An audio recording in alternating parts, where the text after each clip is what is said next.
He's looking for the button. He can't find it. Hello everyone, I'm MVL and welcome to a D&D 5e campaign played on Roll20. We have the Jonah Monkey being the DM for this game, the Curse of Strahd. We have Keldrin, played by Nico. We have Leo, played by Joshua. We have Seth, played by Odin. You have Ward Backbreaker, played by myself, MVL Gaming. You have Jean, played by Sven, the Crusader. He's back! And you have Maldrath, played by Panther Leo. Take it away, Jonan. Okay, welcome to Curse of Strahd. Last time, you, the General City, you are all trapped in Barovia, a land that's encased in fog and ruled by a vicious and powerful vampire known as Strahd von Zarovich. You have agreed to escort the young noblewoman Irene Kolya to the town of Vallaki, which should hopefully be able to protect her from Strahd, since he is quite taken with her. You have encountered many horrors along the way, including recently, where you had to deal with a ghost that was tormenting and murdering, some would-be resistance movements. And you also had to fight Strahd himself, who came trying to claim Irina, but you were saved at the last minute by the arrival of a mysterious paladin named Leo, who has some grudge against the vampire, and a mysterious cloaked figure who looks like one of your other lost friends, the Bloody Crow. And and with that, after your vicious battles, you are currently taking camp for the night. You are at a literal crossroads, with Vallaki just half a day's travel away, and the castle Ravenloft, Strahd's home, a stone's throw away. So, whilst you guys are camping, anything you would like to do? Okay, what are we taking in order of watches? That's up to you guys to decide who's going to take watching order. Okay. I'll gladly take first. I won't be able to sleep anyway for now. Fair enough. I'm not entirely sure on my infravision, so I should probably take somewhere where there's some light. Actually, do we have any people with dark vision and stuff? Yeah, I think everyone except yourself. As usual. I don't either. Oh, you don't? Yeah. And me, but I'm not here yet. Yeah, basically everyone who isn't human has some form of dark vision. I'll take second watch. I think I did put my character down as like half elf, so I might have some. Yeah, you have some dark vision around 60 feet, but also keep in mind that you still have a campfire here, because one of the enemies you previously encountered were a group of druids who were just watching the ghost lay waste to the rebellions, and as Keldrin found out to her dismay, the druids actually see Strahd as a god.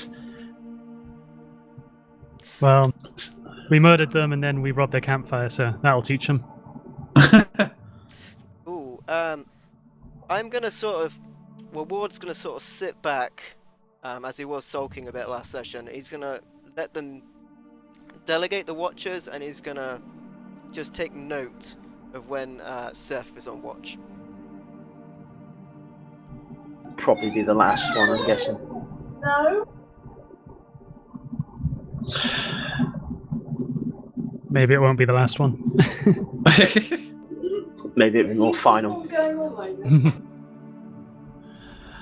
Okay, so at the moment we have Keldrin on watch first, followed by Leo, and then I guess it would be Maldath and Seth. Yeah, it works for me. Mm-hmm. In which case, I will also be on watch at that time. Okay, so you each begin to settle down. You each begin to settle down by the campfire. Agree to take turns keeping watch throughout the night to see if anything comes your way. Is there anything you guys want to do on your respective watches? Starting off with Keldrin.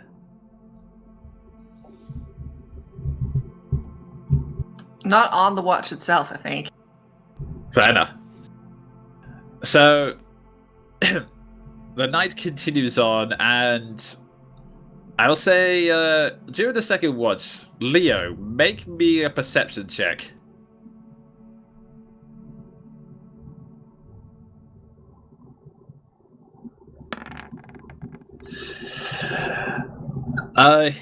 You are deep in thought most of the night. You are kind of keeping a sort of general alert. There's some stuff like there's some stuff like ravens in the sky, but nothing really stands out of the ordinary. In fact, to be honest, your mind is mostly spent thinking about everything Strahd's doing into this world and the circumstances that brought you here.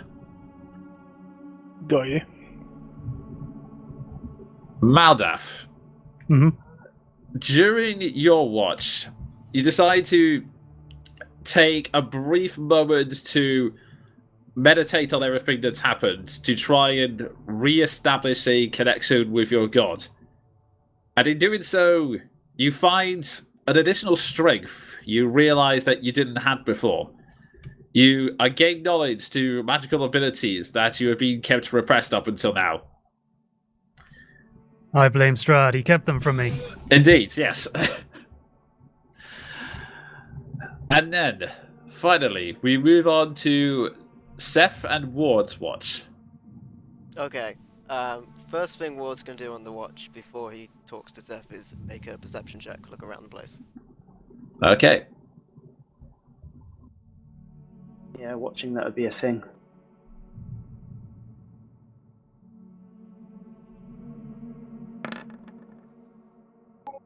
Or not for me. Well, the problem was I was in front of Seth when I did that, I expect.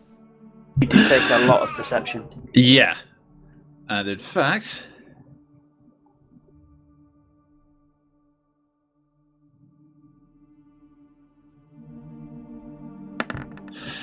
And again, bloody advantage. You stand up, but you can hear something rustling in the trees nearby. You're not 100% sure what it is, but there is something towards this direction. I didn't see that ping, sorry, which direction? Southeast, this direction here. Okay, how far away from myself? Not Ward too far, immediately about... nudges Seth on the shoulder and points in that direction. But Just noticed something. Don't have a token. Oh, yeah, that's... Ward grasps at thin air. What is real? He was dead all along. Just got Bruce Willis'd. Yeah, there we go. Not sure what happened. Oh, wait, hang on.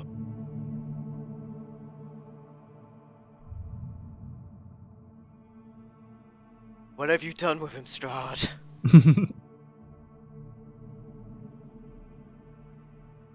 There we go. Really wish Roll20 had an easy shortcut button for layers, but anyway. And as if by magic. Back.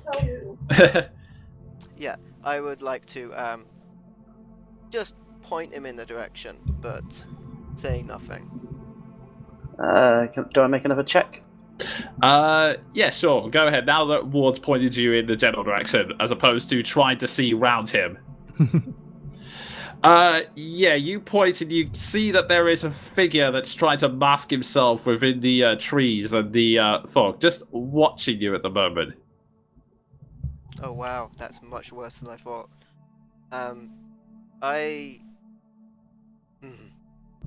Roll a perception sort to of- smell for onions.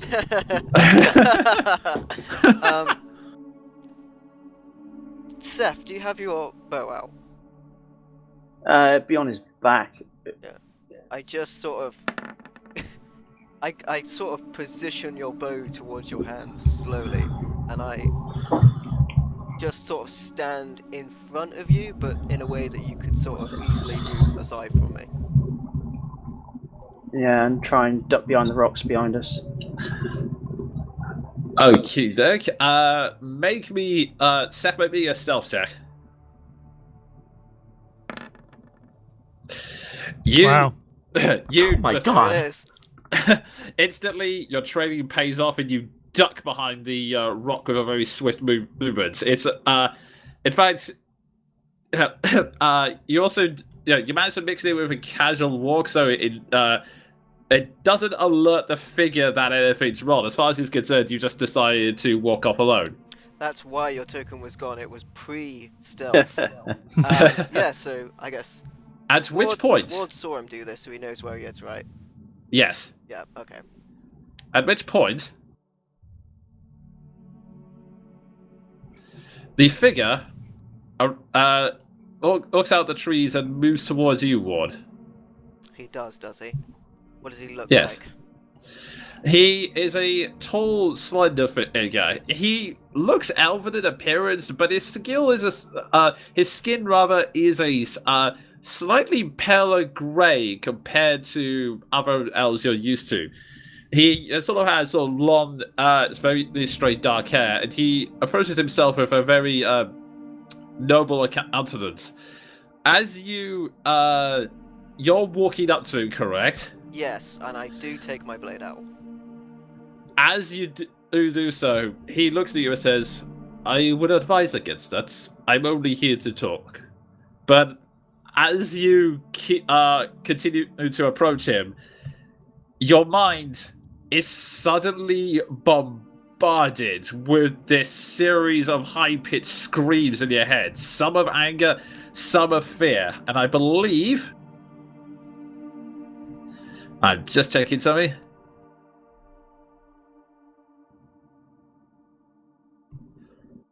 This concerns me greatly. Yeah. You have to make me a wisdom saving throw.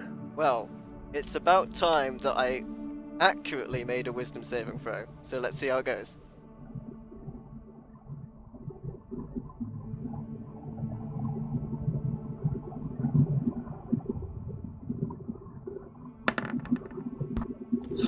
That's pretty accurate. That's how it's supposed to be. That's what a barbarian's wisdom save should look like.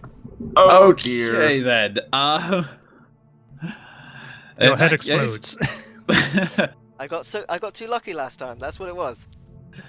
You take 16 points of psychic damage. And I haven't rested right, so I'm still injured. Yes. You take 16 points of psychic damage. As you're really back in pain, the man and Cosling goes, "My name is Rahadin. I am a servant to Mr. Strahd. He wishes me to give you a letter, Ward Backbreaker." And he hands you a piece of parchment that's been wrapped up with a seal keeping the paper together. Ward looks down at the piece of paper and swings his weapon. Okay, make me an attack roll. Yep. I would like to do this recklessly because, yep. Oh, I I'm can see assuming it. that the attack was all in Ward's mind, so no one else has heard anything to rouse them. Not yet. Seth pulls out popcorn.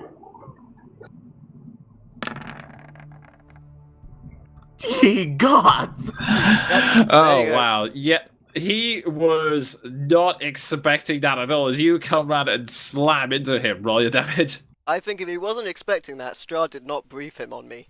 Yeah, so... Okay, so I get an extra dice for being a half-orc. So that's 5d6 plus 5? Indeed it will be. Ouch. I hope this guy was lucky on his HP rolls. 25. Ouch! And if there ever was a signal for Seth to shoot him, that's pretty much it. Keep in mind though, you swing the sword right into his face, and the head smacks around and leaves a great big scar across the cheek as you deliver the full damage. But then he looks straight back at you, mildly annoyed. Oh, He shit. then brushes the side of his cheek and looks at the blood and goes, I see what he means about potential. He then turns around and starts to walk away. I will take an attack of opportunity. And on 1 second. Let's see, where is that bloody?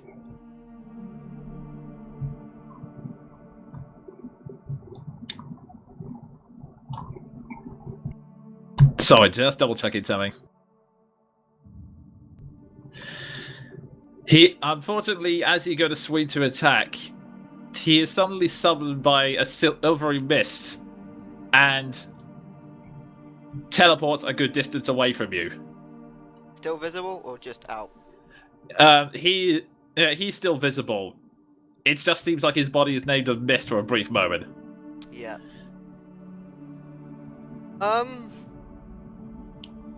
At which point, he then snaps his fingers, and I don't have a token for it, so this is gonna have the imagination for this one. He summons a ghostly horse, which he slowly mounts on and says, "Read it carefully. My master..." Read it carefully. My master wouldn't contact you like this if he didn't believe it to be important. And with that, he starts to ride off. This is your last chance to attack if you want to, Seth. Nah, Seth's got it a bit more together than that. Fair enough. Well, Ward threw both of his javelins last game and didn't retrieve them, and buried his hand axe with an unfortunate person. So, so no ranged weapons for Ward. So he's just gonna let that happen. Throw your great axe. Fair enough. Yeah, And I Great don't tactician. recover it. I attempted to throw my greatsword. That's the thing. I can't throw it recklessly because it's a melee attack only for reckless, I think. So, you know what? That's a good one. Like the wisdom of Sean sort of comes into the mind of Ward for just a moment, and he, screw it, at disadvantage at this range because it would be. He throws his greatsword. So to be honest, I was more expecting it's like, I can't throw my greatsword, but maybe I can throw myself.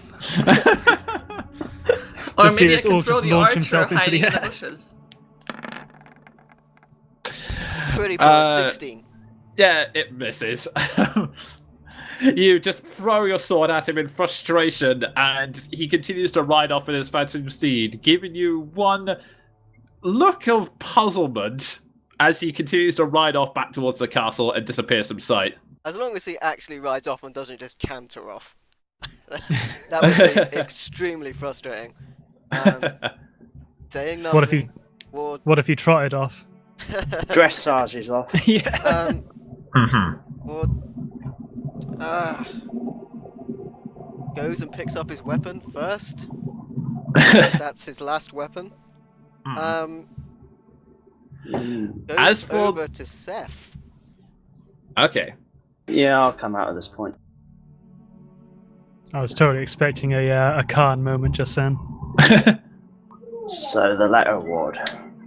I don't know if I should. I will say, if you want to read it, Ward, it should now appear in your player journal. That is very interesting. It is. I will leave it up to you whether you want to read it out to Seth or anyone else, but it is there. Ward doesn't pick it up. He sort of just kicks it over to Seth. Yeah, I'll pick it up. Okay, are you gonna read it? Yeah. Okay, give me a second to alter this. I mean, that's pretty impressive trying to kick a letter. I mean, they're really difficult. They stick to the ground and everything. Yeah, Ward's got big feet though.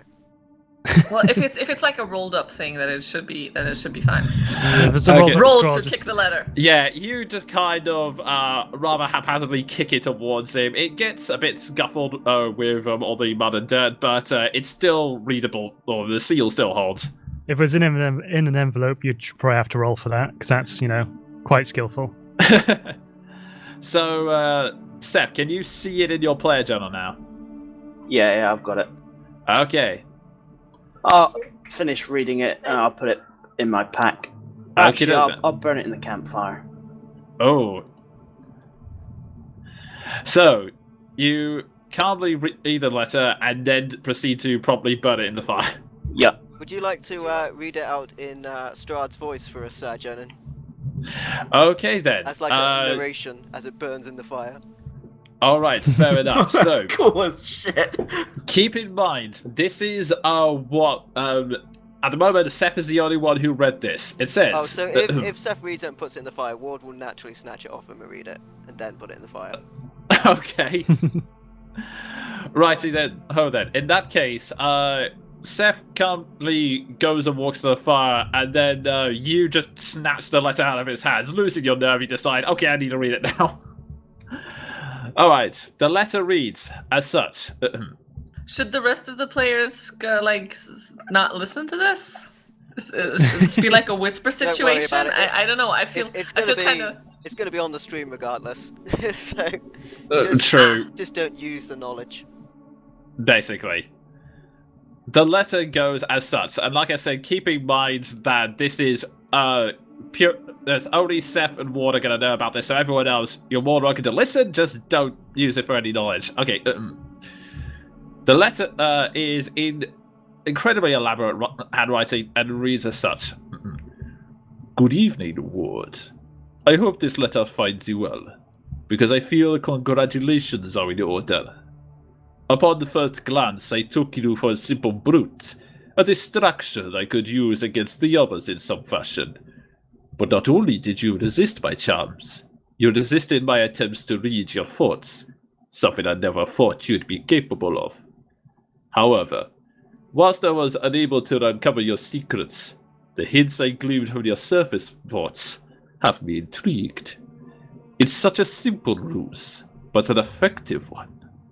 It's been so long since anyone has managed to fool me in that way that you did, and for that, I must thank you.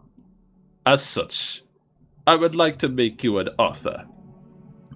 I rule Barovia with a pact I made with the dark powers that course through this land, but I feel the time has come for me to move on, to leave this throne behind and pass on my powers to someone else. I need a successor. I was like you at your age, and if you would let me, I could show you how to unlock your true potential, to become a ruler greater than I. You could have everything you desire. You could even free your friends if you wish. If you accept my offer, come to Castle Ravenloft, so we can begin your teaching in a more civilized location. That being said, I require one proof of loyalty. Bring me Tatiana, or the head of that self-righteous paladin you fought with, and I shall give you everything. I await your arrival. Strahd von Zarovich. P.S.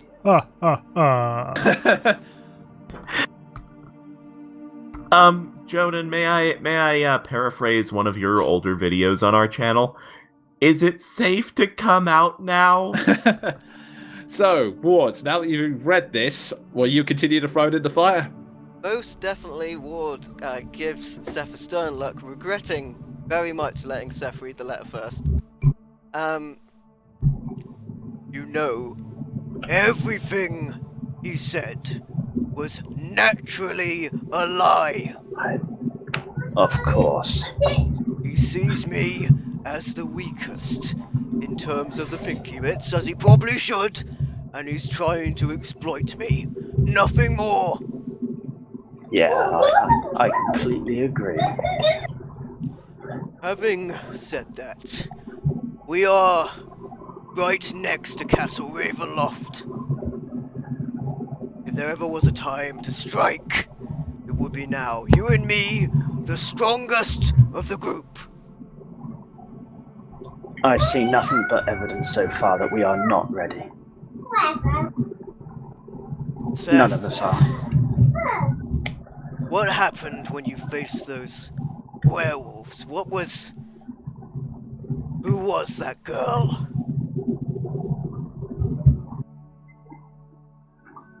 She was someone I once knew. Leave it at that. Seth, let me tell you a story of someone I once knew. Her name was Lila. And she and I were bandits of the Red Brand clan. And we were a very prosperous gang. But we came under new leadership. We were a very devious and a very mistrusting leader. Whilst I went scouting, as I often did, news travelled that our clan was being sold out. And all of the points that we would hit were heavily defended before we got there. You see, Lila was a new recruit, and our leader thought that she was selling them out. And in fact, it was me. When I went to scout, I was selling out my own people. And because of that, when I returned, Lila was tortured to death by that person. But I took him in his lair with his torture devices, and I put him on the rack, and I stretched him out, and I broke him into bits. And I got revenge. That's why they call me Backbreaker. Don't you want revenge, Seth? Don't you want to strike back at Strahd? This is my only reason for existence. The Strahd is to me as that man was to you. Then you should do it now, lest nobody else die. I cannot allow for failure, and that's all I can see at this moment in time. Ward reassesses the situation and looks at his wounds, especially after the psychic, and just slumps down against some of the rocks. Look at you, barely stand. Perhaps the time is later, but we will kill him. That's assured. Believe me, it's assured.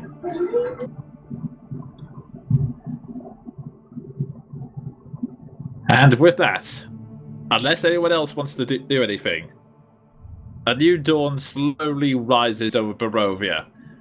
Admittedly, there's not much light. It's the same dreary, cloudy days you've always experienced, but you're fully rested, your wounds have healed, and you've started preparing yourselves to travel once again. However, you managed to get your supplies together, and you're just about to shoot off when everyone make me perception checks.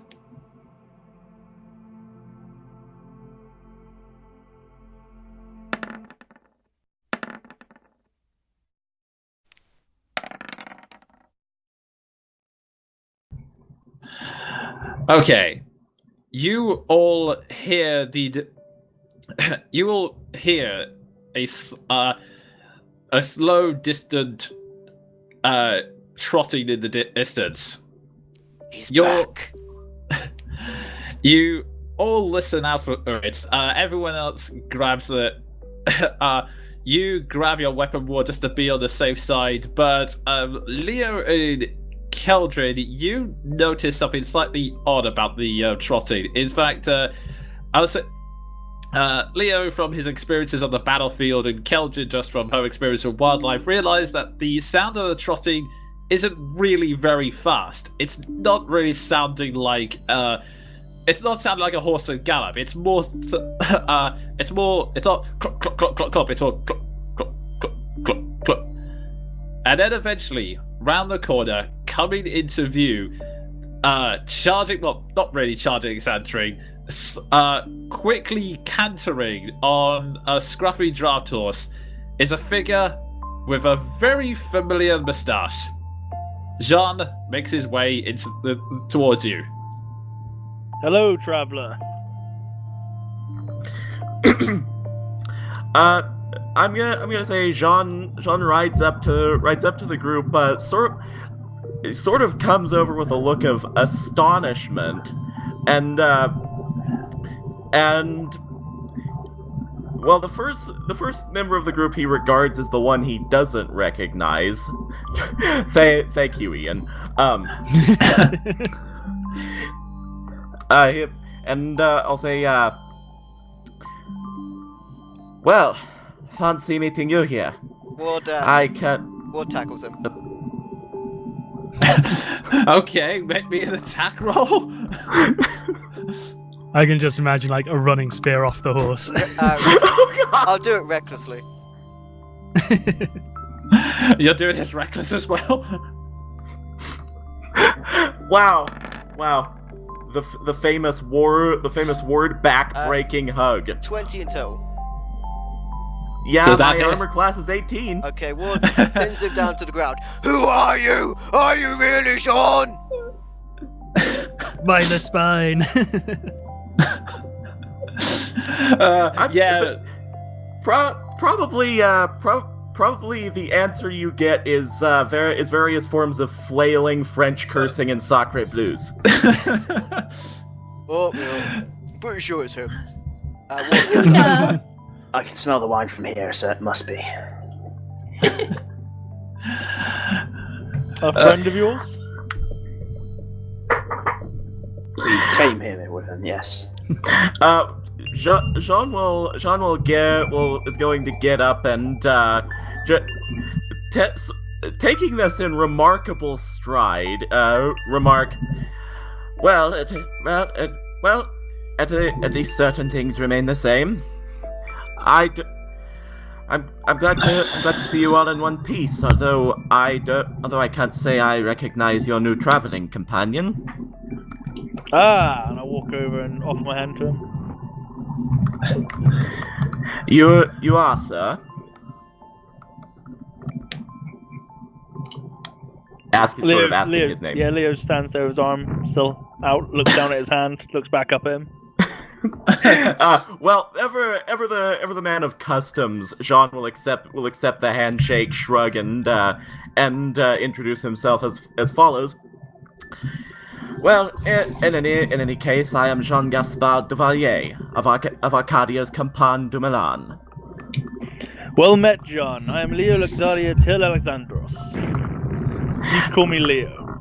Mentally, Jean appreciates this name colossally. Well, met, sir. It also does my heart good to see a fellow of honor in these times and circumstances. A thought equally shared, my friend. As you're all shaking hands, Irina walks up to you and goes, Jean, how is my brother? Is he all right? Jean offers this comment a reassuring, suitably mustachy smile and responds, "All alive and well, my lady. No further harm will. I'm stumbling here because I'm trying to get back into my character. Sorry about this. All alive and well, my lady, and under guard. I will, and rest assured, suitably under guard. Yeah. So Irina, they're not dead yet. Yes, yet, and I suppose that is the operative word in these times. And you're not dead, John. I'm pleasantly surprised. You and that makes two of us, my gargantuan friend.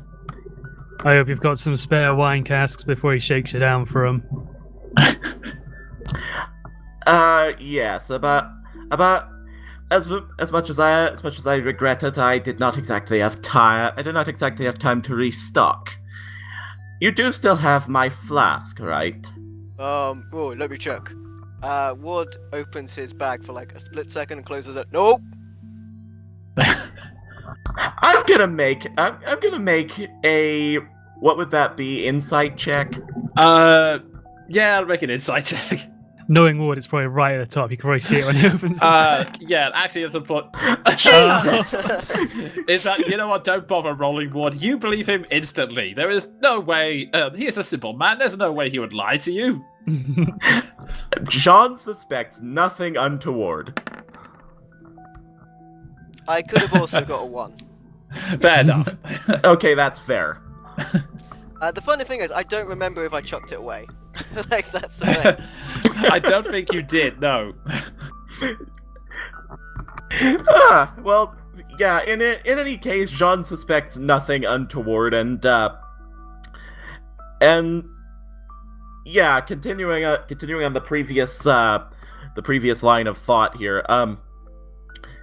Jean will regard the group and sort of remark, "Well, I suspect you have a wealth of stories to fill me in on, and I can certainly say the same. Are you going anywhere in a hurry?" Yes, we head for Valaki. Yeah, please. We can talk on the way if we have to. Well, Ward gets on the horse. John actually steps aside and remarks to Ward, "Yes, please, by all means, take the stubborn bastard." Oh yeah, I was about to say, is this a war horse or a horse? If it's a horse, I'm making an animal handling check, aren't I? It's a pack horse. Okay. Yeah. You step It's a on it and draft its horse. back breaks. Yeah, in fact, That's why they call me backbreaker! in fact, actually, Ward, make me a perception check. I was half expecting we'd just be like, "Is this a horse?" Wow. Okay, Not bad, but it was alright.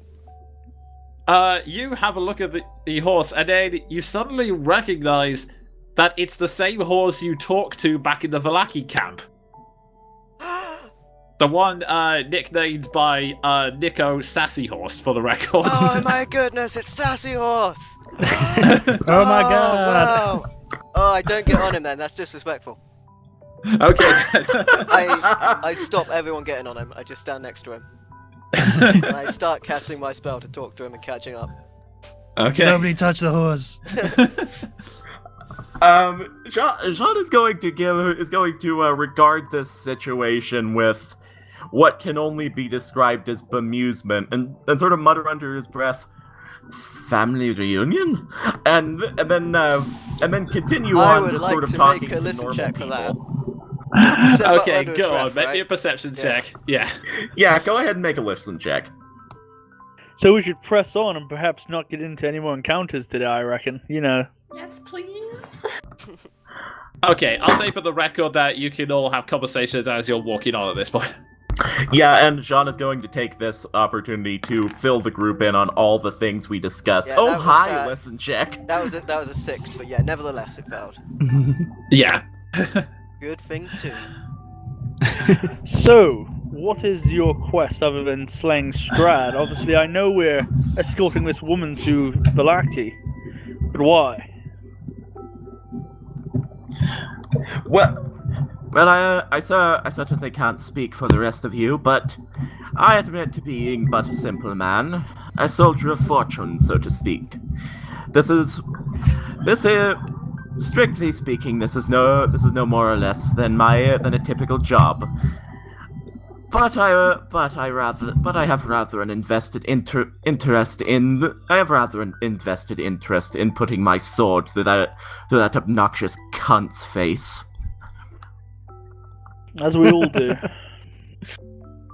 But still, is there nothing... It seems strange that you'd be escorting some woman, especially so many. Is there a set reason or an importance to her? Oh, Strahd right. wants her, and that's a good enough reason to keep him away. That's all I needed to know. Ward is like occasionally giving Seth like a dagger's look, just checking, seeing what Seth looks like. Completely blank. Okay. At this point, Irina speaks up to Leo and says, my brother hired them to make sure that I reached Valaki safely. They're hoping that the militia and the church would be a safe ground for me. Thank you, Irina, because it's Irina, not this woman. As I was saying, this woman.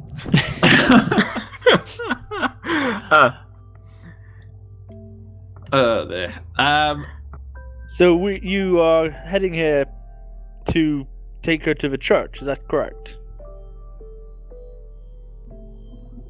Or doesn't Yes, think he bits.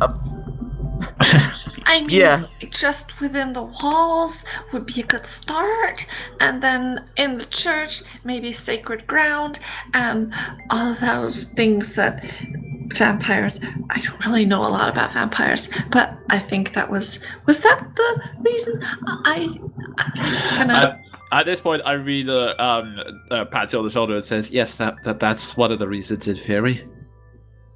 Interesting. He was not a vampire when last I knew him. 300 point- years ago? Give or take, yes. That's still so weird to me. It's Sean weird to is me going too, to trust me. Sean is going to gape at that statement. So what was he 300 years ago? A general.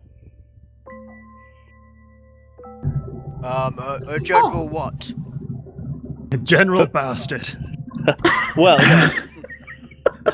He led an army that swarmed across the land. He was capturing and destroying countries with ease. Only my country stopped the assault, but our army perished, and I was brought to this realm to continue Pelor's work. To be fair, Julio cracks a sort of wry smile that doesn't really hide his sadness. I'm not too sure what became of my kingdom. Jean is just going to mutter in 300 years. You mean to tell me that you lived then? No, I left 300 years ago and was brought here to this land and this time. Jean ponders that for a second, just shakes his head and writes it off as yet one more thing in a long string of events that he's not even going to begin to understand. I catch his eye and just no, right. At which point Ward, have casted his spell, begins to chat with Sassy Horse. How's your day been? Having this prick on your back. It's fine. I mean, I'll give him this. He's lighter than the carts. That's something. How about I that, mean- though? Break it out for yourself. Independent. It's a bit strange. I mean, there was one time when we were walking through the woods and then we encountered some wolves. I mean, I wanted to run, but this guy had me charging at them. I mean, honestly, it was very strange. I mean, I was terrified. I frankly wanted to relieve myself at the time, but we charged at them, and then he managed to kill them. The wolves were gone, and I never felt so alive. Well, that's good to know, and it's good to know that that shiny armor got a bit dirty, but I wouldn't worry about it. You can probably go ahead and relieve yourself now. The guy behind you probably wouldn't mind. Seth, is Ward talking to that horse? Ward talks to very, very many things. I should mention that at this point. As Leo says this, Jean is also going to say, is he talking to that horse? I should also mention for clarification that you don't really know what he says. It's just coming out of him imitating horse noises. Yeah, I imagined that, but the horse I'm is just doing it clarifying. back, right? Yeah, the horse is doing it back as well. I'm sure you've noticed he's vacant at times. That's not being vacant, that's a skill. I'm rather impressed. I thought I was the only one who could talk to horses. Jean speaks up. That's not being vacant. That's being ward. I just like to whisper to Jean, who's like, "Dare to call him crazy." Jean whispers back, "No." Okay. As you continue to march down, each of you sharing each other's stories, unless there was any other facts you want to bring. Yeah, no, I just essentially I just want to fill the group in on everything that's happened, like murdering wolves, acquiring the horse, who I informed them is named Roman, which I still find hilarious. As well as, bringing them up to speed on the assassination attempt and why I'm going to Vallaki. Okay then. Wait, what? Okay, yeah. In that case, do you want to fill them in as Jean, or shall I do it? Actually, I'll do that on the way forward, so we don't spend any more time here. Okay, so and I'll do it in character if there's a prompt to do so. Okie doke. Well, I might as well just do it quickly now before we move on to the next segment, so everyone's up to speed. And I'll say just also for the sake of time, you also ask where Crowley's gotten to, and some characters are looking away. Irina mutters something about him being lost, and Ward just doesn't say anything. I was about to presume. say, yeah, Ward, if Crowley comes up, Ward just walks ahead. Well, we fought these werewolves, and one of them grabbed him and dragged him off, and we didn't manage to catch up. So yeah, that happened. Jean gets the steely-eyed mercenary look on his face, and says under his breath, "One more reason, then." There's an awkward silence that descends the group for a bit. Then, just to provide you your prompt spend, Irina comes up to you and says, can I just ask, sorry, why are you here? I thought you said you were going to be trained in the guards. Yes, plans have changed. I know I said your brother is safe, but that was nearly not the case. There was an attempt made on his life. What?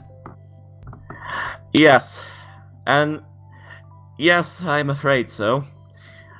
No harm came to him in the end, but I thought it prudent to seek out the source of the assassin, where they came from, who sent them, and all the evidence thus far points to a rogue. Oh God, I need to look up the name before I continue this monologue. Vistani. Yeah. All evidence so far points to a splinter group of Vistani. As it so happens, exactly where this fine group is heading as we speak. Well, assassins are an ill folk. I would definitely aid you in ridding them. I would take any willing hand, my friend. Do you know why they would try to assassinate him? Because, I think that, Irina was the primary target, right? So, why would they still, or was he just pissed off, or... I'm so confused. Was it an assassination, or did they try to take him, perhaps as a hostage? No, well, I very much doubt that, considering they met us with arrows, to which Jean shows the group the arrows in question, especially pointing out the one that was lodged in his shield not very long ago. I should also mention I will say, Seth's benefits and, I'll say, John, given the battlefield experience, you recognize that they're more like crossbow bolts rather than the longbow bolts Seth uses. Yep. And carrying on from that, As to the motive, I don't know for sure, but I can only assume that Strahd had something to do with it.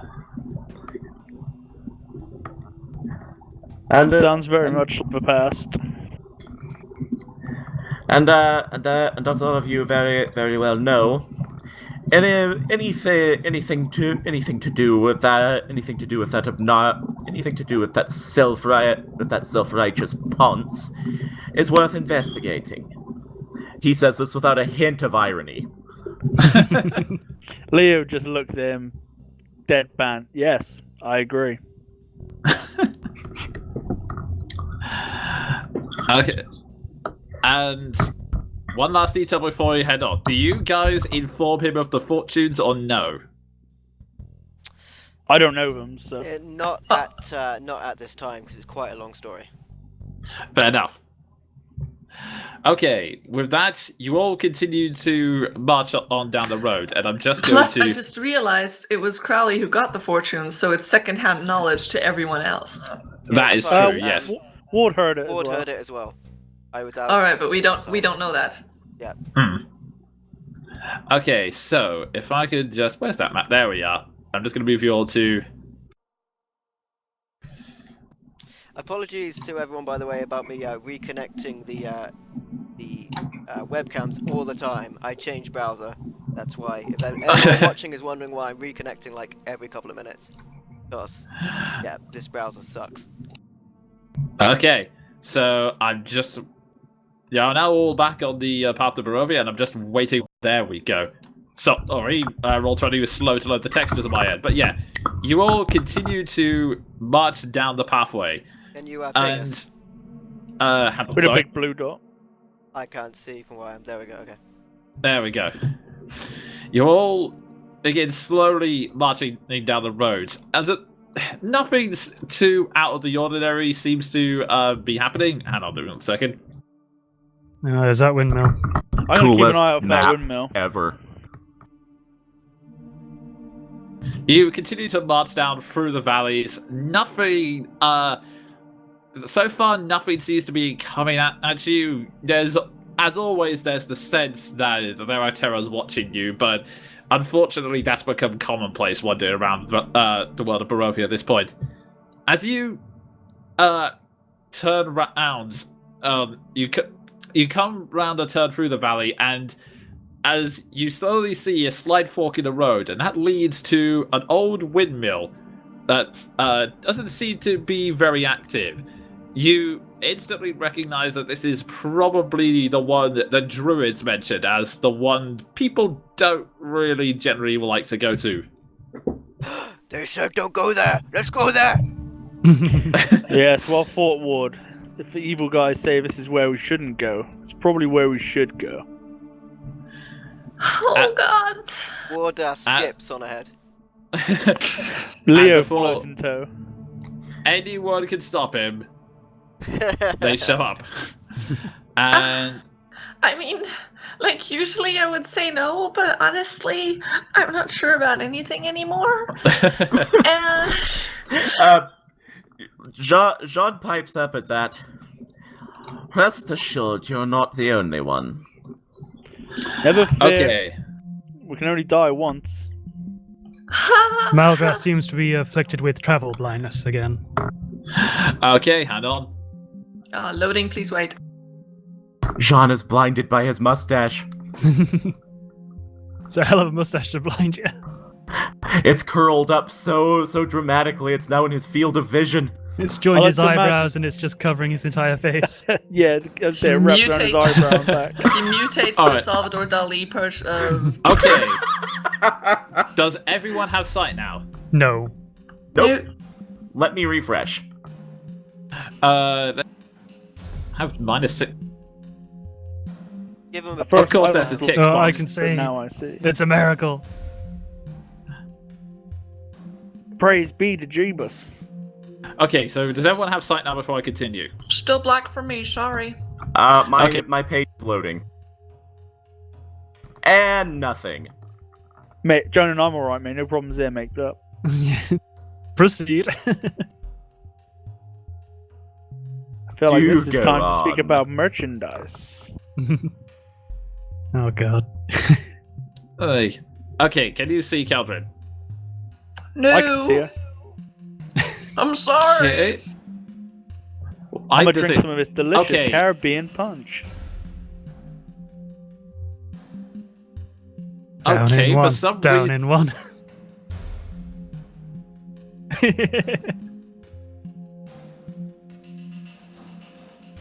There we go. For some reason, I was clicking on Caldrin and it was making the video thing come up for some weird reason.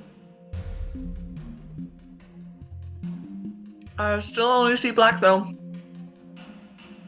I see Well, only darkness Stop before me. being so racist, man. There we go. There we go. Okay. Still So- nothing. Oh, okay. Oh, that's why. Is his token even here? That's what I just found out. He's He's just left with a horse. I've entered the Jean dimension of mustaches and wine. There you go.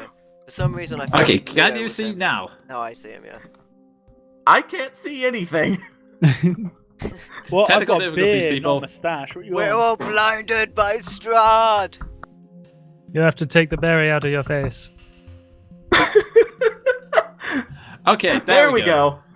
Right. These So- things happen on live streams, people. Yeah, sorry, people. Okay, so, for the sake of reference, I'm not going to put Roman's token on the map just because it's kind of cramped, as you already know. So we'll say that Irina decides to hold back and take care of the horse as you begin to investigate. The old Slavic road transitions from here to a winding path through the mountains to a lazy trail, and then it leads. And you all decide to walk down it, Ward skipping merrily. We're off to see the wizard. The onion-domed edifice leans forward, and to one side, as though trying to turn away from the stormy grey sky. You see grey brick walls and dirt-covered windows on the upper floors. A derelict wooden platform encircles the windmill. Above, a flimsy doorframe leading to the building's interior. Perched on a wooden beam above the door is a raven. It hops and squawks at you, seemingly agitated. Huh. Has Ward still got Speak with Animals on? Let's see. I think the walk would be more than 10 minutes, I'm afraid. Okay, yeah. Ward will start casting that. Okay, so... What I want to know is how he got it. It's a ritual, I think. So, oh yeah, Yeah, it'll either take me a you while, or I but I'll believe. sort of sit down and Yes, start so- doing it. It's gonna be 11 minutes. Okay, unless you can cast it faster, Keldrin. I haven't had it prepared. Okay, fair enough. So, you watch as Ward begins to sit down, and the raven. As you all try to approach, like the raven, anyone not even so much as slightly steps forward, it begins to start going. As I see him sit down and do that, then I would like to also I guess I kind of figured out by now what it is that he's doing. I would like to just follow suit. Ward, Okay. Ward just looks up and goes, "It's a different accent than I'm used to. I'm just trying to get it." Okay, so we'll say 10 minutes passes by unless if you don't have speak animals prepared, right, Keldrin? Don't. Okay. Could I just have a look around the perimeter? Yeah, sure. Make Yeah. me a perception check. Yeah, Jean's gonna do the same thing. Leo's tempted just to go knock on the door. Oh, Okay. 7 was going to be 18. And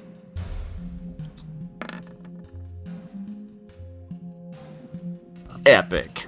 okay, so that's why for some reason it's doing me to the bottom. Okay, you look around. It seems to be Madaf. The building seems to be pretty derelict, but otherwise okay. But it's still somehow standing. Nothing too much about it stands out. Jean, you step around the perimeter.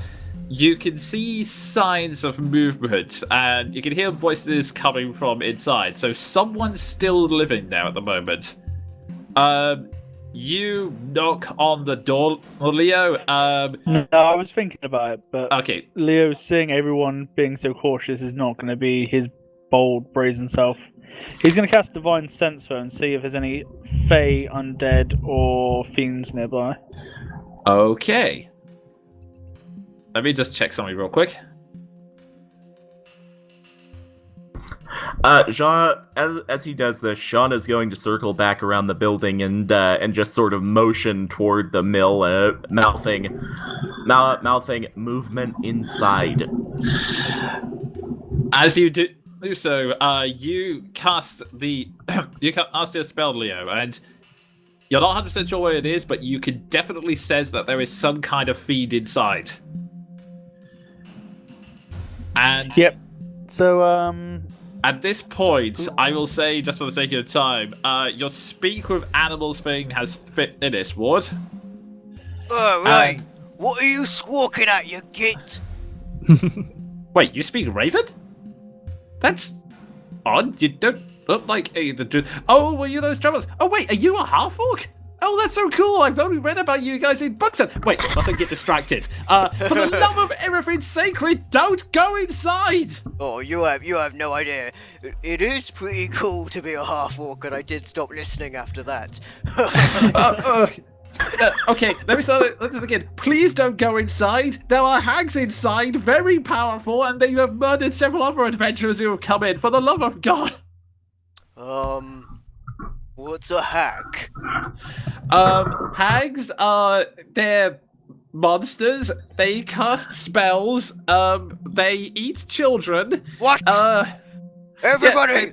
There are children eating monsters in there! We have to stop them! I charge the door. Well, I guess we're doing this. The Raven continues to squawk at you, but you all charge straight inside. Okay. I'm God just imagining the Raven doing that Lucas thing. Oh. Yeah, just with one wing outstretched. Well, thanks, Ward. As Okay. everyone is charging in towards the door, I'm just gonna wave at the Raven and say, "Hi, it was really nice for you to try and warn us. The Raven. They don't work that way." The Raven just lets out a caw. As you burst inside, the ground floor has been converted into a makeshift kitchen, but the room is filthy. Baskets and old dishware are piled everywhere. Added to the clutter is a peddler's cart, a chicken coop, and a heavy wooden trunk, along with a cabinet with flowers painted onto it. Strangely enough, you also hear toads croaking along with chickens. The sweet smell of pastries blends horribly with a stench that burns your nostrils. The awful odor comes out of the oven, an upright barrel in the center of the room. Warmth issues from a brick oven against one wall, and a crumbling staircase ascends the wall across from it. Shrieks and cackles from somewhere higher up that cause the mill to shudder. Wow. So, I cast Bark Skin on myself. if there's like a lot. Oh my goodness. Oh wow. That oven. Yeah. So I lean Ward's across like, the Ward. He just tenses up. His whole body gets just rigid, and he looks down at that mask, and he puts it on, and he just goes berserk and runs upstairs. Oh shit. Just before things get too crazy, before I go in, I'm just gonna bow my head in respect to the Raven, and then enter and witness the grotesque horrors and of Ward absolutely fucking flipping his shit. I charge with Ward. Okay, and since you're entering more calmly, enough, make me a quick perception check. Yeah, Jean is going to follow in on his heels, loading his crossbow with steely-eyed intensity as he approaches the stairs.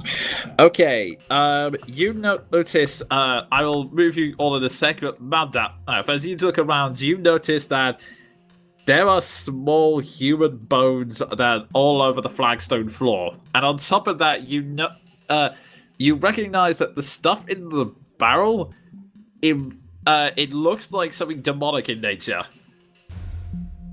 The question is, do I look at it now or do I come back and look at it later? Whilst you're making that choice. I'll have a look now. Fuck it. Okay. Ward, we can't let them live. Okay, for Ward is some just reason, running. I know. I'm just moving these you guys all I really upstairs. hope you're not correct as well, Leo. I think I am. Yeah, I really hope As that's not you- true. It's gonna be amazing. As you charge up the stairs, you are greeted by an old woman, and if I can just find Oh no, description? the token's the same. a haggard, heavy-set old woman who, unfortunately, looks very familiar to you, Ward, is pushing around a few bones, stirring up a cloud of white dust with her broom. She wears a blood-stained, flour-caked apron and manages to keep her head over a long, sharp bodkin. The dirt-caked winters allow very little light to enter the 8-foot-high timber, most of which is taken up with a large millstone connected to a wooden gear shaft that rises through the ceiling of the room. The stone staircase continues up, and you can hear even more cackling. The old lady looks at you confused and goes, what? Who the heck are you budgeting? Cast Hunter's Mark. Oh, it's you! Oh, very nice to see you again. Did you enjoy the pastries? I mean, you could have waited until my next delivery. You've got to be shitting me. This is amazing. I'm half expecting to see this body just go flying out the window and just like, oh. She then suddenly takes notice of all of your aggressive stances and goes, oh, very well. And then you see her body shimmering, and as she does this, she's suddenly yelling upstairs, Bella! Ophelia! Get your useless asses down here! And she takes the form I attack. of a night hag. Everyone roll initiative, please. Am I rolling a ship because I'm still downstairs? Fucking damn it. I'll say yes, I'm afraid. Did I get my attack in before initiative? I'll say no. She quickly caught on something was going on. Did I get my Hunter's Mark in? Yes, I'll say that much. Hey, I didn't fail on an initiative roll. Okay, and if I could just find the song now.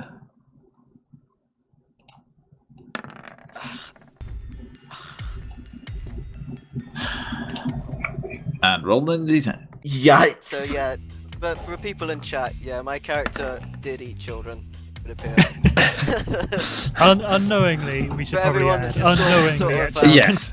For everyone who saw me sort of die on the webcam. I wish I could have seen that. Yeah, you're just a black square for me at the minute. Okay, so we have Leo first. That followed by followed by Seth. Okay, then looks like oh, hang on. You and me, John, are gonna need to roll off. Alrighty.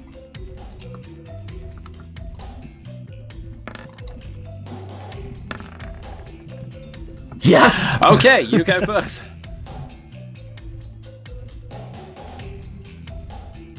Followed by Maldaf and Keldrin. Okay.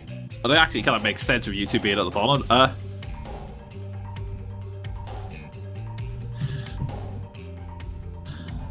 Okay. You know what I love about this party? We have a death cleric who can use inflict wounds without being fucked for it. Okay. At the top of the round, Leo, you're up. That's fitting. Right, yeah. 1 sec.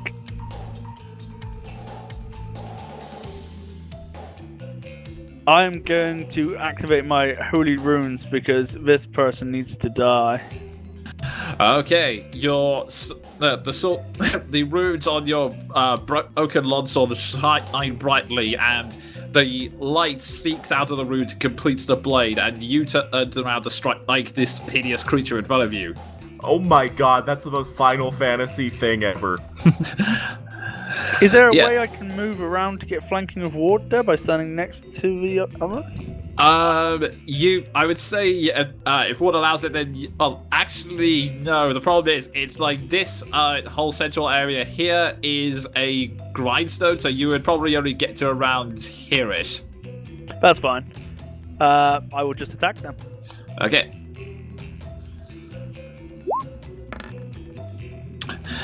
You take a swing at her, but she nimbly jumps back and just cackles and cackling at you while you do so. Very interesting weapon you have there, boy. I give no reply. Okay, and with that, Seth, your action. I'm gonna make my way up the staircase. Okay. You get about as far as here. Hang on 1 second. We have got a wicked bottleneck going on. Yeah. Okay, I'll have to say that unless, if you wanted to, you could move past the others if they were willing to let you get around here-ish, or you could maybe, you can fire from there. It would be a partial cover though. He's got a sharpshooter, so ignores that. Oh, okay then. Yeah, so I'll just take off a shot. Okay.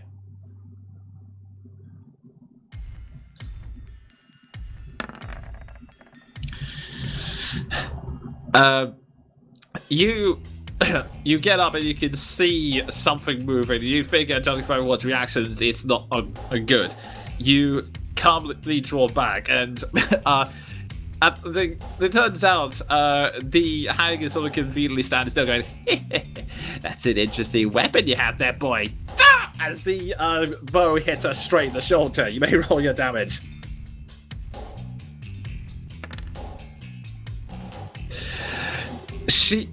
Let's see.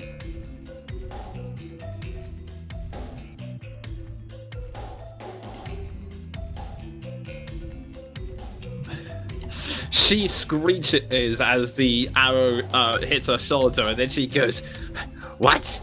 What?" She then rips it out of her shoulder and goes, "How do you have weapons like this?" And with that, Jean, your action. I'm gonna make a grapple check. Okay, keep in mind you're at a slight, I'll give you a slight disadvantage because you're technically at the top of the stairs. Oh, right. I can't undeclare that action, though. Okay, so... That's strength versus strength. Yes. Do I add proficiency to that? I don't believe so, no. I think you do add proficiency. Okay, never mind. Yes, you do. Oh! You leap forward, and it's a tense. You leap forward, and she's still recoiling, surprised with everything that's going on. She starts struggling. The two of you start struggling with each other, and then she rises. And then, just when you think you have her, she pulls back and gives you a growl. And I'll just check in something. Okay, that's fine. I'll just make a note of that. Alrighty, at that point, it comes to their action. First off,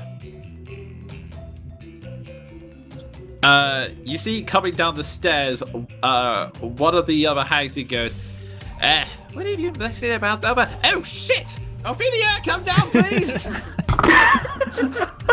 Is she in old lady form or hag form? No, she is in more of a... She's kind of like a frumpy 20-year-old, like someone who's just... she's not old, but she's someone who's really let herself go, is the best way to describe her. Oh dear God, they're the witches from Hocus Pocus. Okay, and with that, Anna goes, "It's about time!" And then Bella... Let's see.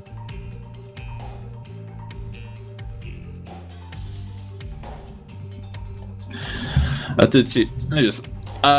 two of their eyes start mysteriously glowing, and seeing you, they're going to... Let's see here. Give up? Oh, no. They're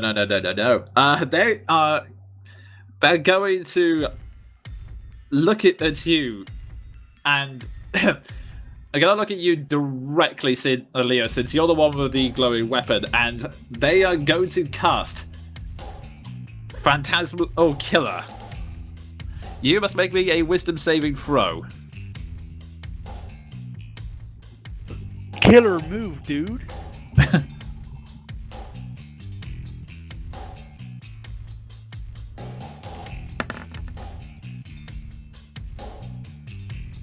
And now just trying to find something.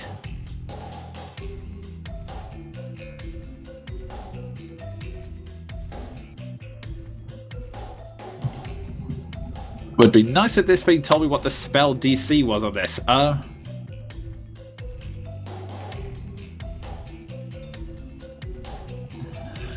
Okay, so Is this a charm effect, by the way? Because I get advantage on those. it's not really a charm effect. It's That's fine. Okay, I will say you just managed to make it. You are suddenly hit with this illusion, this manifestation of you are hit with this images of Strahd, Drakis, so many other generals coming in, all paddling towards you, but you grit your head and hold on to the faith that has led you from so far, and and manage to keep your focus. Meanwhile, Morgantha is going to make a claw attack at you. I'm just gonna growl, no. I've buried enough dead. And if I can find it. Okay, that's a 17. Nope. And as your vision clears, you see her swiping towards you, but you effortlessly batted away with your shield. And you can also hear someone come slowly walking down the stairs. And with that, Ward, it's your action. Hey, can I get across from where she is, like that platform? Is there a little walkway around it? Is that doable? Yeah, there's a walkway around it, so you can get to here. You just I wouldn't be able to land a physical attack. I want to be. I'll ping it. Yeah, you can get to there. Yeah, okay, that's where I want to be. Okay. Yeah, you sneak around. It's a tight fit, but you are just able to get there. I should have known! And I swing. I'm imagining this is extremely reckless. No, I should have flanking, but nevertheless, it really sucks. Yeah, you swing at her, but it actually, it would. Yeah, you swing straight at her, and you just manage to get a slight nick on her arm as you scratch her. You may roll your damage. Hell yeah! You just made the AC.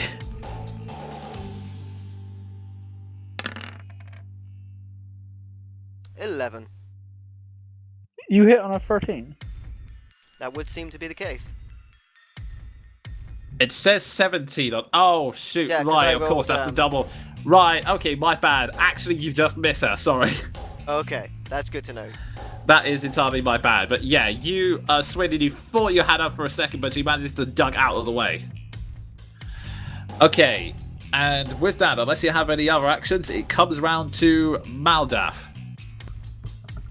Well, I was going to inspect this, whatever it was, when I. Yes. Go ahead and make me an Arcana check. Could I make anything else other than Arcana? I'm afraid it has to be Arcana. Oh, bullshit. You know what I noticed? Once again, this party has absolutely no arcane spellcasters. Yeah. It looks like bad news. You're not sure why, but it looks like bad news. Well, I'm glad I wasted my time down here. I will also say, just for the sake of brevity, you and Keldrin can definitely hear some chaos, and keeping in mind that you've also had her screaming at the top of her voice for her useless daughters to get down, then yeah, you can probably, you've probably figured out something's going on upstairs. I guess I'll make my way upstairs then. Okay, you make your way up the stairs, and you're cut. If you want to move any further, I'm sure the others will let you, but it depends how far you want to move up. I like how we're just a row of beards and mustache. Okay, do you want to move any further, or is that your turn? I was just trying to see, like, because of the line of sight, I couldn't see anything. Oh, okay, fair enough. You go up, and it's a bit of a confusing sight. You see the rest of your party lining across the stairs in this very confined space. You see this hideous purple horned monster trying to slash up Ward and failing, and you think from your line of sight you can see another frumpy woman on the stairs. She doesn't look happy. I think everything I can do needs line of sight, doesn't it? Yeah, three of unless it's buffing one of us. Well, you can see them. It's just at the moment, if you're making a spell attack, it would be partial cover given the difference in height, but that's about it. Although technically, you have used your action looking at the barrel. Yeah, well, that'll do then, I guess. Okay then. And that leads to Keldrin, your action. Okay. Everybody's just charged into the windmill, leaving me here. This is great. I'm gonna finish talking to the Raven. So they're probably gonna go kill some stuff. Do you want to come with us? Or you can stay out here. Wait a second. I think I've got some. I dig in my pocket and bring out some jerky stuff. The Raven looks down at it, tilts its head, giving you a strange look, and then does a weird back motion, which you think is the closest a Raven can get to a shrug. The closest a Raven can get to a shrug, and then just takes the jerky before flying off to some nearby trees. I hope we can talk again later. I gotta go up now. And with that, I drop the animal skin, then cast bark skin on myself, and let's see how far up. I mean, it took a lot of time to do that, so how far? I don't know. Maybe I can just enter the thing. Okay, yeah, you can. Yeah, you enter and you see all the same sights. The barrel of really icky stuff, which I will allow you to examine if you wish, and there is also a cabinet with flowers on. So you can push the talk button. Thank you. Can I see that the way up is bottlenecked with beards? I will say yes. You can. You can see Mal. It's not so much that you can see the beards, but you can see Maldav partway up the stairs and F in front of him, and you figure, okay, it's probably going to be crowded up there. I'd just like to give a casual wave as I see her come in. Do I see him do that? Seth is blocking your view. Okay, I'm just gonna does it look like I could worm my way through? Probably not. You can. I will say you can worm your way through if everyone lets you. Okay. I don't know. I mean, there's not much room with these beards.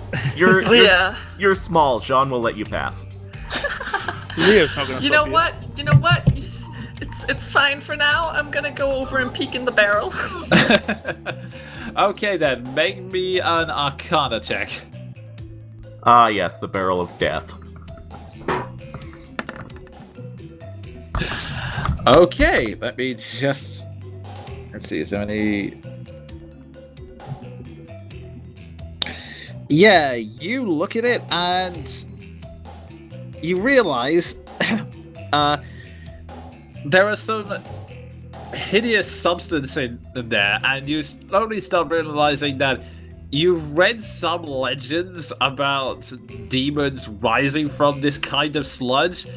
You're not 100% sure of the specifics because it's only legendary. You've only heard it in stories and you didn't really believe it until now, but then again, you also didn't believe in vampires and, well, this entire and pretty much anything that's happened in here. So, yeah.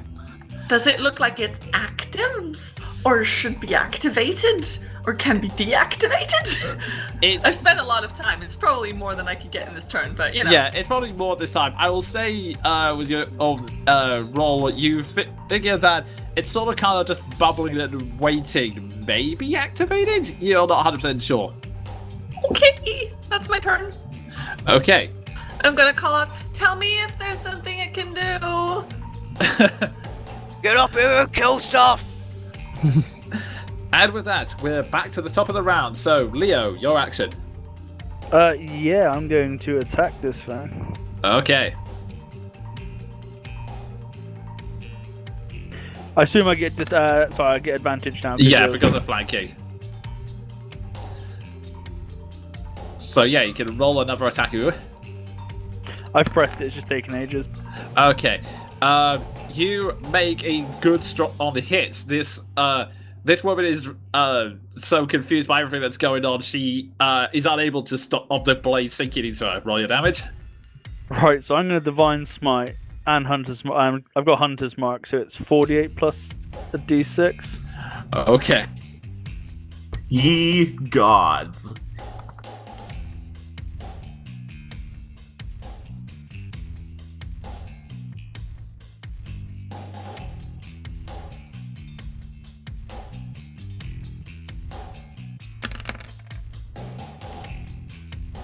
Okay. Wow, that's so many ones and twos. That's so unlucky. Welcome to my world. That's radiant damage.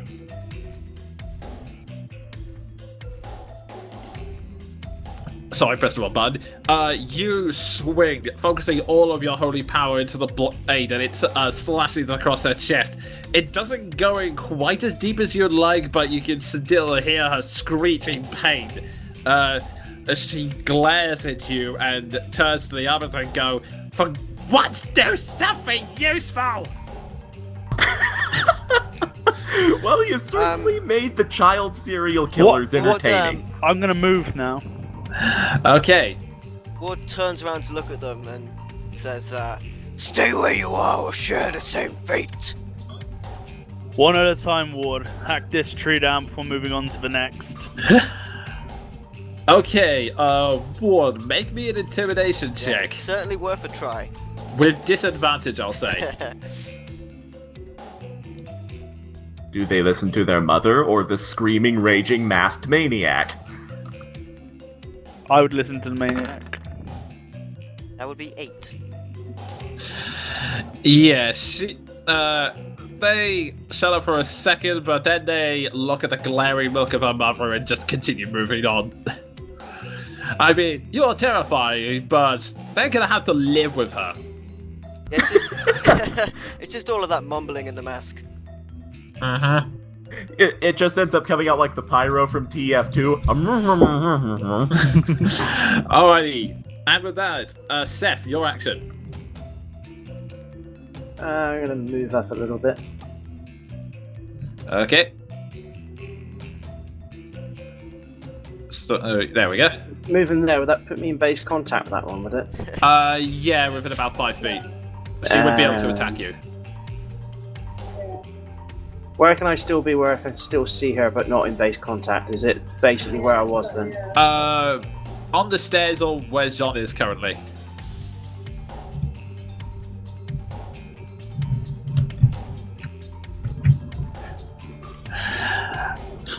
Alright, I'll say, yeah, I'll move you up, and I'll say you're roughly where Jean is now, but close. Right, I'm gonna Hunter's Mark on the hag that we were attacking before. Okay. And then I shall go for a shot again. Righto.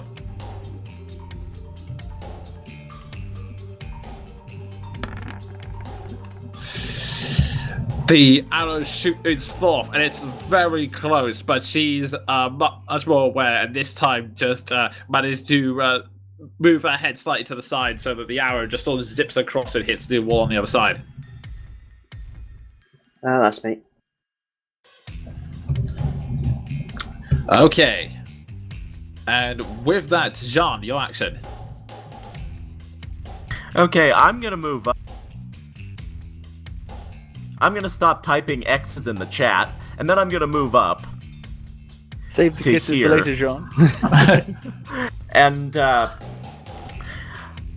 yeah, I am going to unsheath my longsword and take a swing with advantage. Okay.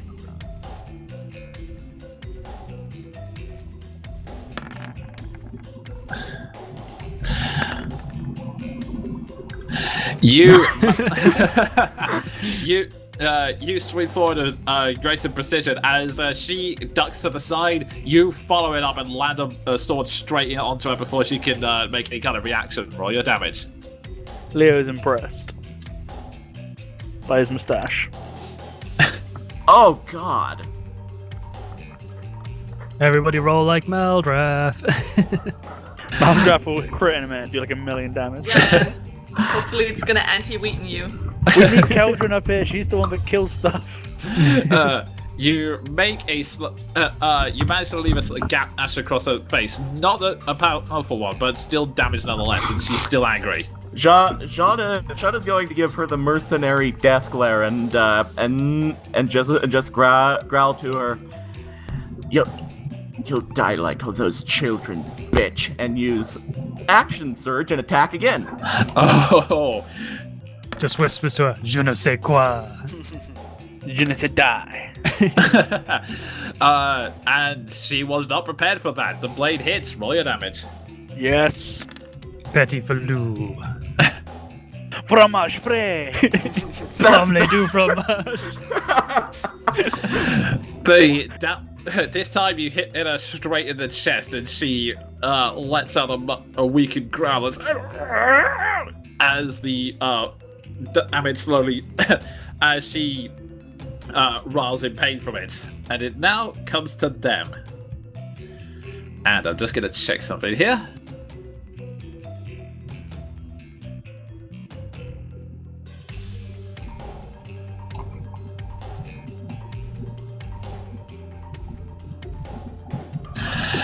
Okay. The spells. The at this point, the third and final hag sort of comes down the stairs and is looking quite nervous. But as everyone's, let's see.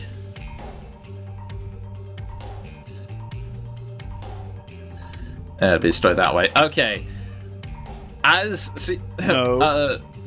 Bella starts, all of their eyes glow again, and then Bella unleashes. Don't do it.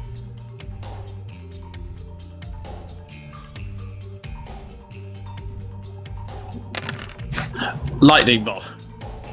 Ooh! Everyone, make me a dex save. That's a lightning bolt on everyone? It's a 100-foot line, so I'd say around here. So it's Leo and Jean. Okay. It's close quarters, but it just sort of shocks both of you and hits the wall. You managed to. Don't do that. If we still take 15 damage. Yeah, It's better than 30. Yeah, it's a terrifying streak of energy, but you two just managed to, with highly trained instincts, dodge out of the way just in time and to avoid the brunt of it, but you're still feeling the burn of the energy, the electricity crackling through your armor. You both take 15 points of damage. Your mustache is now comically straight. Like. Or really curly. Which picture is better? Meanwhile, let's see. Yeah, we'll get the elderly one takes another swing at you, Leah. This feels like it's personal. Well, in fairness, you've done the biggest damage to her so far. 21.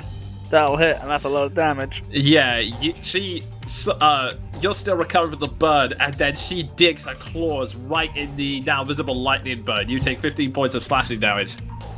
I look towards Jean and Ward and say, "Retreat! We can't win this."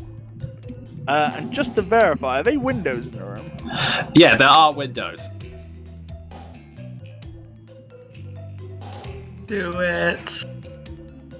Yep. You know you wanna. I do. What are you doing? It's not my turn. I'm not doing anything right now. Oh, fair enough. Okay, so, with that, let's see. On top of that, Ophelia, see what's going on. Heals me? No, she sees the terrifying guy in the mask and is going to cast Ray of Enfeeblement. I think that misses though. Yep. There was only one feeble thing about that. The roll! Yeah. Yeah, you normally Ward, you're only focused on the target in front of you, but even lightning gets your attention. You look up, see someone's casting a Ray of Enfeeblement, and you dodge out the way, and the beam just harmlessly hits the gear grinding. Unfair, as she's digging into your claws, as she's still digging her claws into Leo's bird, looks up at them and goes, it's a start, but please be more useful. Continues to dig it.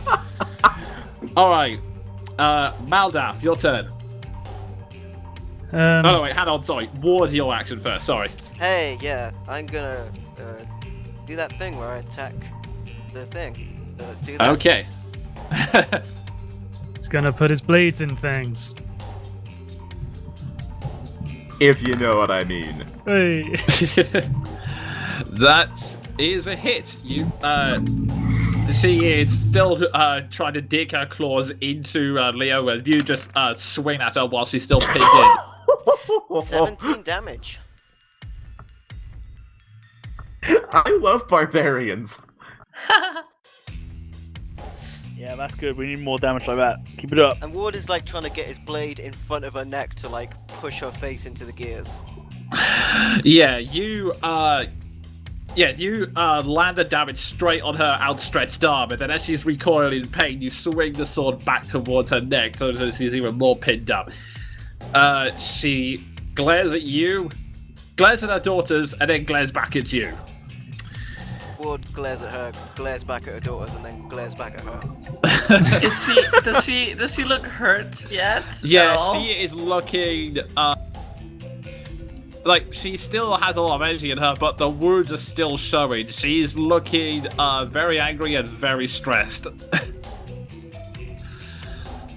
At which point, Maldaf, your action. Can The someone Avatar refresh? of Doom. Can someone refresh my memory? Can I do cantrips and a spell, or is it one or the other? It's a bonus action. Only one. Yeah, it depends on the spell itself should tell you if it's an action or bonus action. If it's an action, you can only do one. Like I believe you can still cast a spell and use a phantasmal weapon or spiritual weapon rather, because that one's a bonus action. Yeah.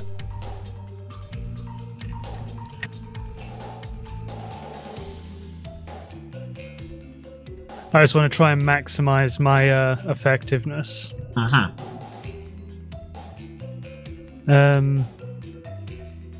Really spiritual weapon. Let's have a look at that a minute.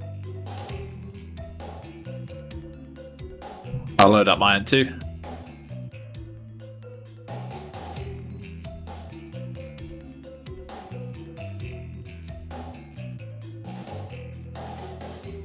Okay.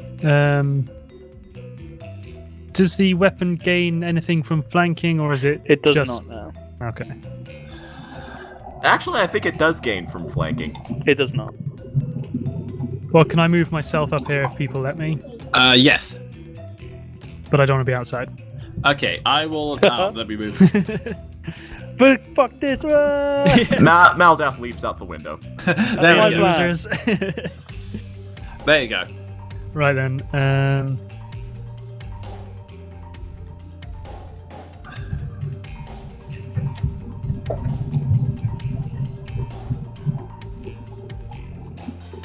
Gotta try and remember what my plan was. It's completely escaped me. Well, you're in inflict wounds range. Yeah.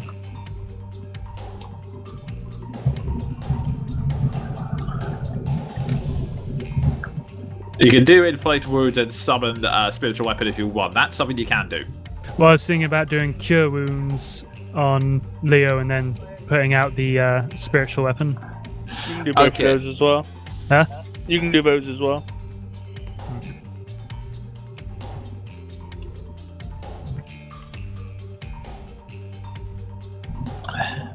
Yeah, Cure Wounds is one action, Spiritual Weapons is bonus action, so Yeah. it depends if you want to do damage or heal people. Well, you can do both if you heal. Yeah. Yeah, weapons. that's what I mean. Sorry. Yeah, well, I'll see if I can throw out a heal on Leo and then throw out a spiritual weapon onto the one that's closest to me. Okay.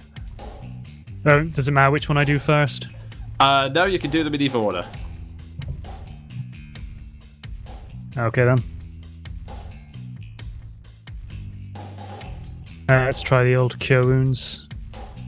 Can I see how wounded Leo is? How's he looking? Profusely. Yeah, he has both him and John have burn marks on the armor, and you can also see blood pouring out the wound because of you can also see the blood pouring out the wound because the claw marks of them digging into him. So yeah. Okay. And can I cast this at a level 2, or do I have to learn it at level 2? No, you can cast No, it you level can 2. cast it at level 2. Well, I think being as the severity of his wounds probably warrants giving him a bit of a knocking it up a notch. I mean, I completely agree. I'll take everything. Oh, I can. fucking wands! Get out of here, wands! You see everything that's going on. It's a bit hectic, given everything. So you reach out and cast a very quick cure wounds, chanting feeding enough energy to at the very least close the cuts, but not enough to get rid of the burns and such. Oh, that's fine. And then I'll, No, the other healing dice is above. Oh, no, that's right. There's one healing dice above, which was a 1, and then another 1 below, so it's 5. Okay, I only saw 1. yeah, and then I'll give the spiritual weapon onto the one that's right next to me. Okay, then.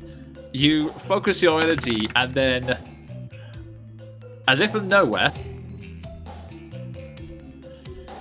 a scythe, I know this looks like a sword, but it's definitely a scythe. Use your imagination, people.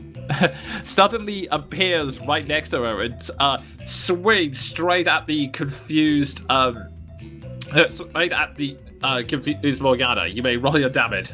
Oh, nice. 22. Good roll. And let me just check something.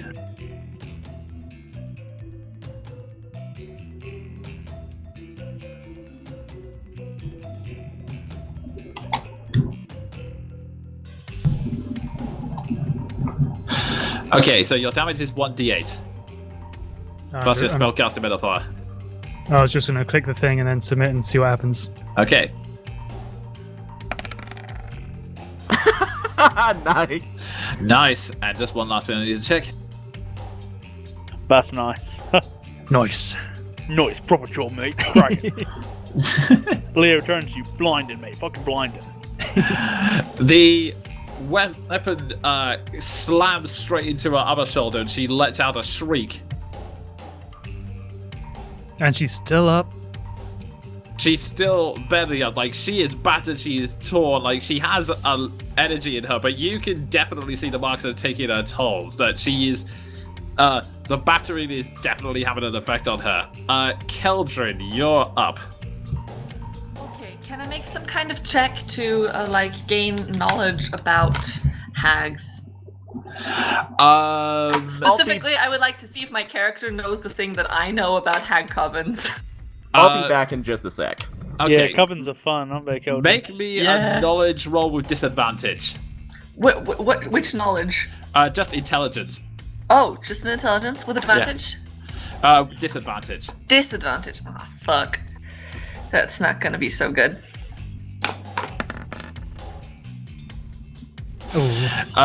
You are trying desperately to think of everything that's going on. Like, okay, what's going on? Hags, what do they do? You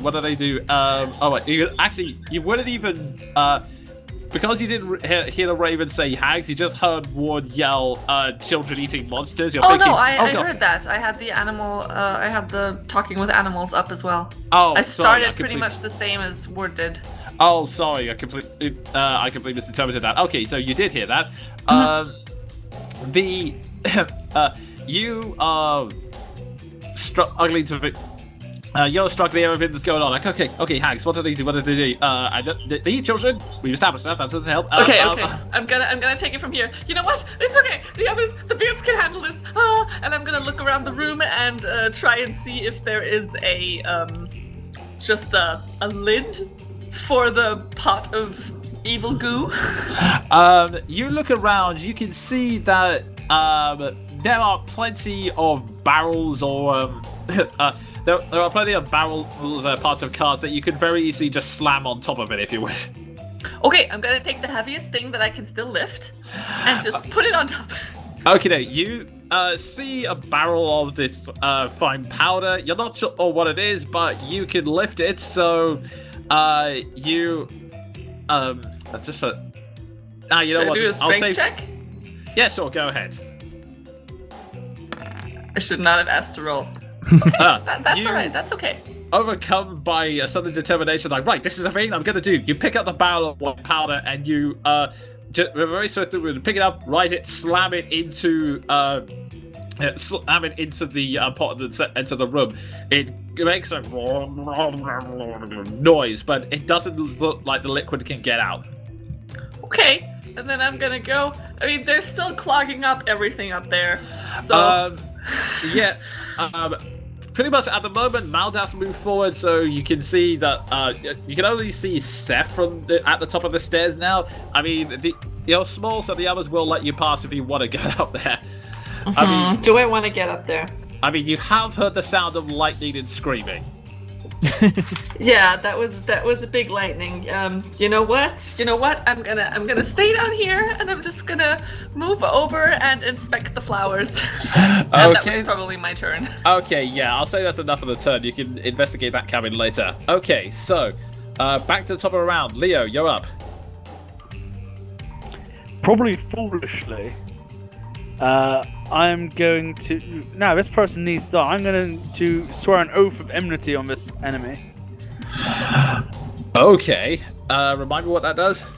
It just gives me advantage on all attacks against her. Alrighty then. You stare at this creature and you just realize that, like Strahd, this is something that cannot be allowed to live. It has to die, and it has to die now. Your fears about how the battle is going faded, and your attention is purely on this creature. Go ahead and make an attack roll. I came back at the coolest possible time. Yeah, I did.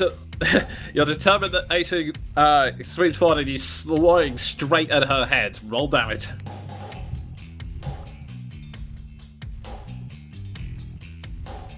As I bring my sword down to say, you will bathe in Pelor's light.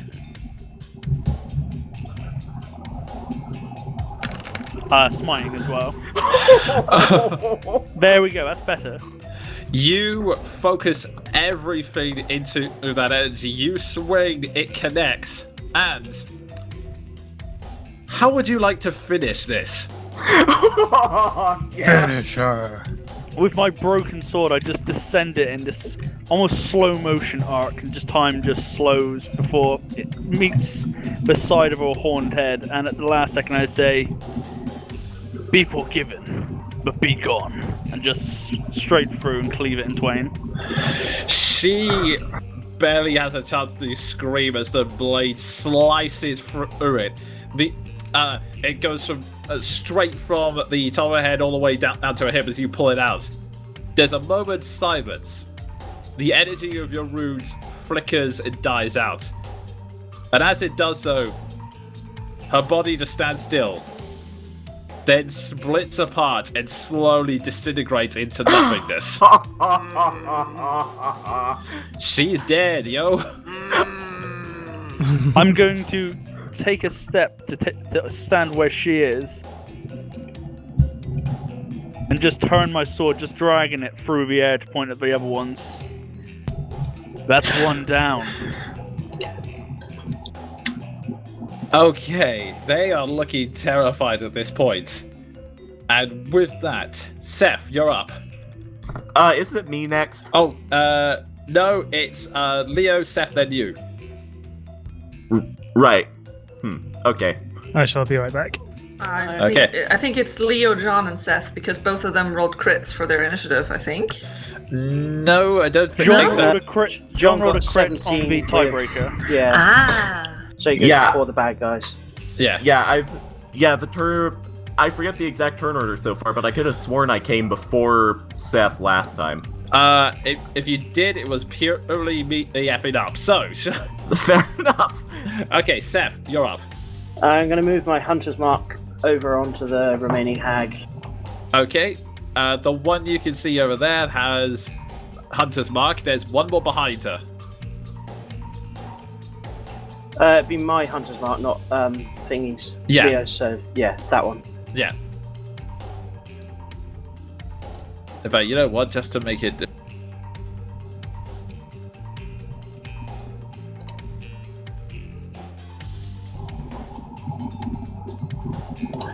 Okay, I made the lightning bolt your Hunter's Mark, and Is that one damaged at all at the moment? no, you guys have been focusing purely on the older hag, so the others have been completely untouched. At the moment, they're just standing there shocked, and their eyes have lost their glowing factor. Gonna go take a chance and go for a sharpshooter shot on her. Righto.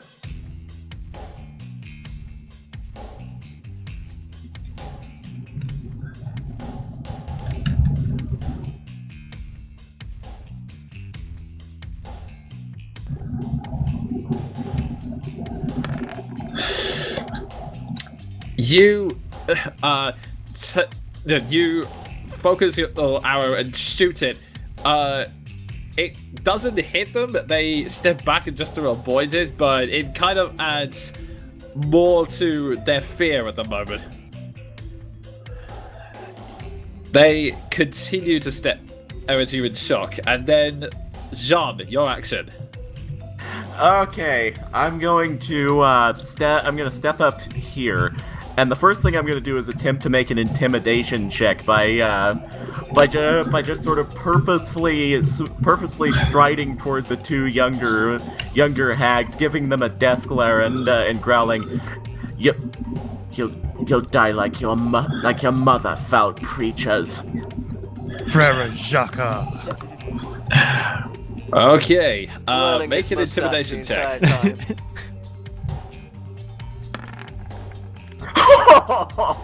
Yep, they're terrified.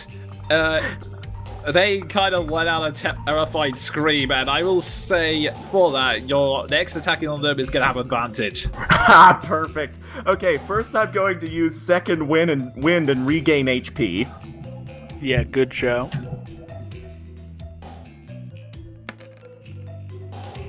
I'll take it. And now I'm going to do do I do that? Because I desperately want to Goldberg spear someone into a wall. You'd just be spearing them into the stairs, to be honest. Okay, in that case, I'm just gonna unload with my longsword. Okay. Holy crap! That's a powerful hit, and that, yeah, you, without any hesitation, just step forward, pierce straight through the chest, leaving a vicious mark on them. And in fact, I'll tell you what, roll again, because I gave you advantage just in case you get a crit. Otherwise, we'll just take this as a result. I already rolled my second one, and that was the natural one. Oh, okay. Oh, yeah, I saw that. Okay, roll your damage.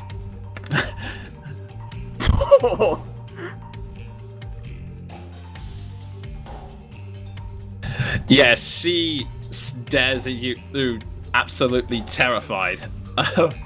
That's exactly what Sean wanted to do. Okay, and it comes around to them, and I'm just checking something here.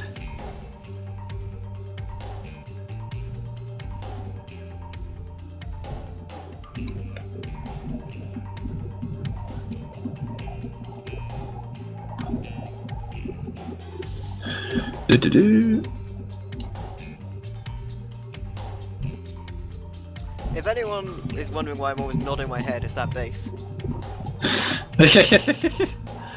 Okay. They are continuous. The two hags are horrified, unsure what to do. They've they start speaking amongst each other. Mum's dead. She's dead. What do we do? What do we do? She never told us what to do in this situation. They sound like me. Run! Run! And the one behind you runs up to the stairs. And the one in front of you, terrified, unsure what to do, begins to transform. Her shape changes. And she turns into a hag very similar to her mother before taking a slice at you.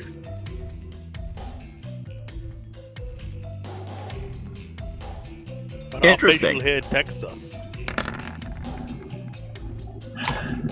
In fact, you know what? I'll say because she's still frightened of you, I'll say it's a disadvantage. So, what's your AC, Sven? That barely misses. Mine is 18. Oh, she is panicking at this moment. She shifted the form and then suddenly takes a swipe you were not expecting, and you just managed to duck her out of the way in time, and she slams and it pins it against the wall. Okay, can I just say that Jean takes it full on his shield, glares over it at the hag, and just with a completely humorless grin on his face, growls at them, "Sacre bleu." At this point, Jean, make me a perception check. Does Louis understand this dialect? That wasn't great. You then you hear something that you hear her noise upstairs. You're not sure what at first, and then it hears a series of muffled screams, and then you suddenly hear from the top of the stairs, "Drop your weapons or the child dies." I'm gonna make an insight check on that if I can. Yeah, same. Okay, go ahead. Can we all do that? Yeah, sure. I'll say everyone but Keldrin because she's a little bit too far to hear unless she makes a really good perception check. Hail to the Maldrath. Okay. The one that, well, not the one thing, but one of the things he's good at. Bloody hell. Okay. Keldrin, you somehow managed to hear the words perfectly because you're trying to distinctly figure out what's going on. Everyone else, you can hear that this is a desperation in her voice. She is not lying. She's trying everything she can to she's trying to do everything she can to get rid of you now. And Maldath, I'll even throw in that you can actually hear what sounds like a child crying up there. Well, we're in a real shit situation now. Ward, your action. Hey, can Ward jump up those stairs from where he is? Like, jump past the one that's there? I've got a lot of strength, and the jumping's based on strength. Yeah, I will say make me an athletics check. Okay. You're raging as well, so you get advantage. I can just imagine this orc just bursting through the floor and just being like, "Ah!" I might have. Thank God for proficiency to that as advantage. well. You might what? Sorry.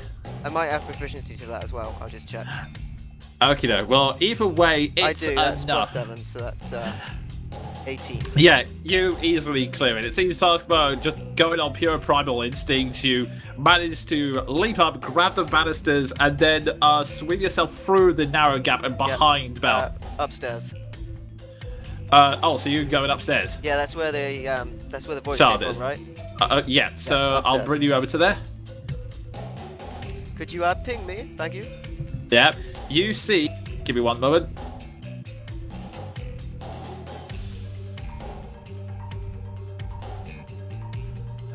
You see that she is indeed grappling a child, holding it right in front of her. The child is currently crying as the hag is also digging its claws into it. Not actually doing physical damage to it, but enough to where it's stinging the child. She goes, I made it.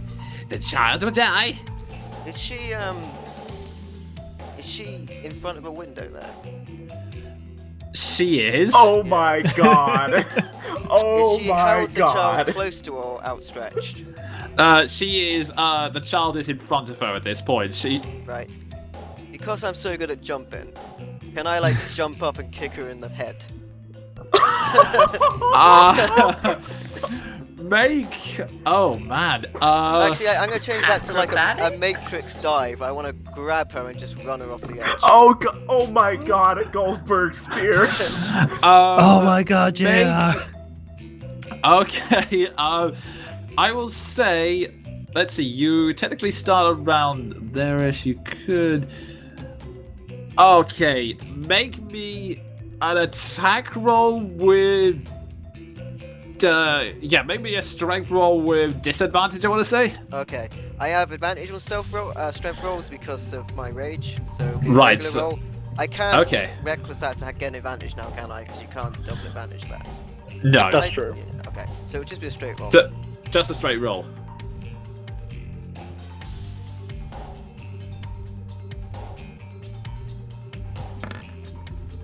Oh, You. I think the hag has to roll off with you though. Okay. Yes. Come on, natural one. I'd be alright with 2. I'd accept Like a two. dexterity to. Well, what would that be? oh, She- that looks like Jesus. 11. I will That looks say like what 11. happened. Okay, she stares at you. You charge. She was not expecting that. You just managed to hit the child. Just managed to hit.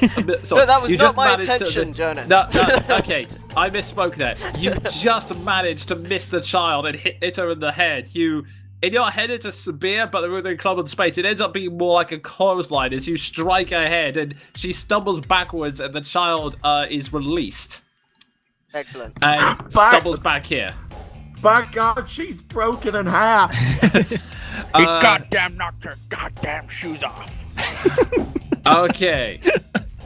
And with that, So, I'll say that's your attack action. cool. So, So that was like a grapple. Can I then use my movement to try and push her off and myself? If I don't moved see a up hag to in the her, north, right? like falling past that window. I will say you've. I see what you're trying to say. I'll say that's more. That's your whole action to try to do that clothesline. You've broken the grapple between the. What you did was you made a leap attack at her, and it broke the grapple between them. But that counts as your full action this Okay, turn. I would like to position myself in front of the little girl if that's at all possible. Okay. Can I shout up the stairs, seeing Ward Donkey Kong's up there? Ward! Is it true? I just tell the girl to run. The little girl. Okay. She is still she still has tears in her eyes, but she sort of slowly nods. I will say first off, do you respond to Leo? No. Okay, Leo, I will just say that the script. I will just say that the hag's war grunting, the hag's cries, and the sound of you hear a faint gasp. So I'll say that it confirmed that it's true as far as you know. Cool. Alrighty, dead. And with that, Maldaf, your action. Right. How beaten up does Sven look, or John? Jean looks relatively well, actually, considering he's still supporting some wounds, but nothing fatal.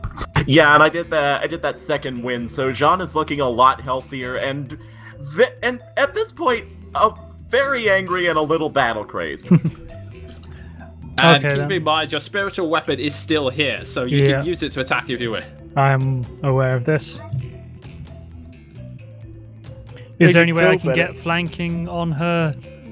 I mean, I know she's upstairs. Not but- unless you do a similar athletic feat like Ward did.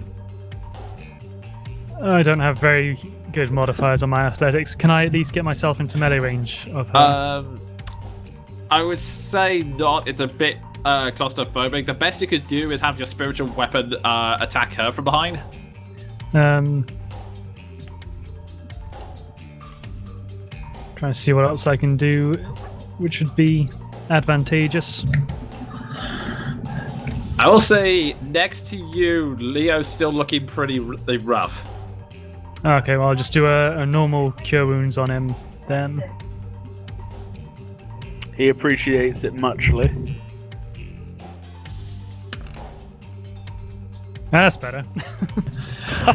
Now that the hag is gone and everything in your near area is a bit calmer, you can give your full attention to the cure wounds, and you feel the warmth flood into you, Leo, and finally heal up most of the burn that was on your shoulder earlier. And I would like to command my spiritual weapon over to the hag to do its business. The scythe flies up and swings round behind the hag. Make an attack roll for it.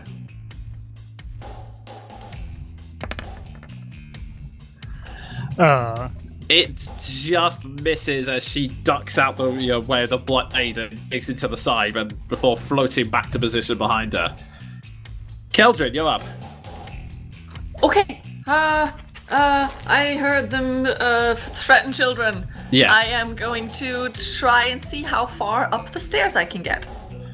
You can get fairly, pretty high to the top of the stairs. You get to around here-ish. I'll just pin you there. Okay, and I can't see nothing.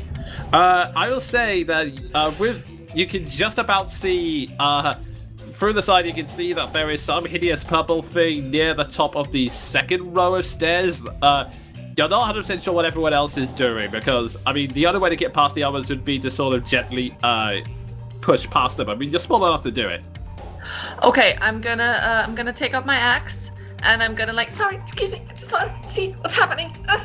And kind of sidle through as far as I can get. I'll use double move or whatever if I can. Okay, yeah, you get to about here. I mean, if you want to have a bit more free space, you can maybe move to around here-ish, but you wouldn't be in melee attack range, if that makes sense, because you'd be slightly elevated. I used my entire action, basically, my entire round to move, so... Okay, no, then. So yeah, I just wanted to move in as far as possible.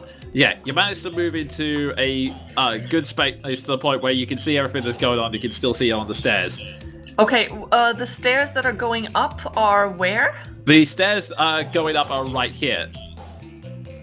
Okay, basically, cool. These stairs are going up to the next floor, which is where Ward and the other hag are right now. Okay, yeah, I just wanted to use my entire move to just run as far as I can towards upwards, where I think my children might be. Okay. There will be a dash for a double movement. Yeah. Yes. Careful, Sorry, Keldrin. Pathfinder stuff coming. It sounds like we've got a child hostage. Okay, and with that, we're back to the top of the round. Leo, you're up. Well, I do nothing because I believe that there's a child still upstairs, so I will heal myself 10 with lay on hands, and then pass my turn. Alrighty, you take the time to place your hand in yourself and flood holy energy to cure up the last of your wounds. Seth, your action. I am gonna go for a longbow on the hag. Okay.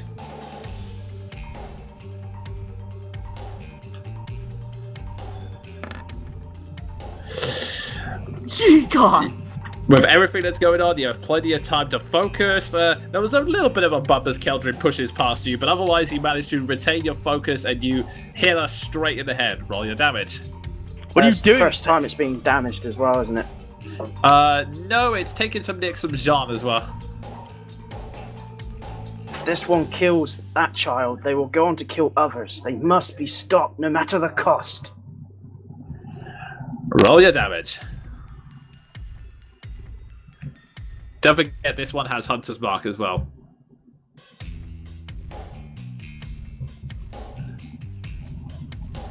Oh yeah, I forgot. I should have moved it on at some point.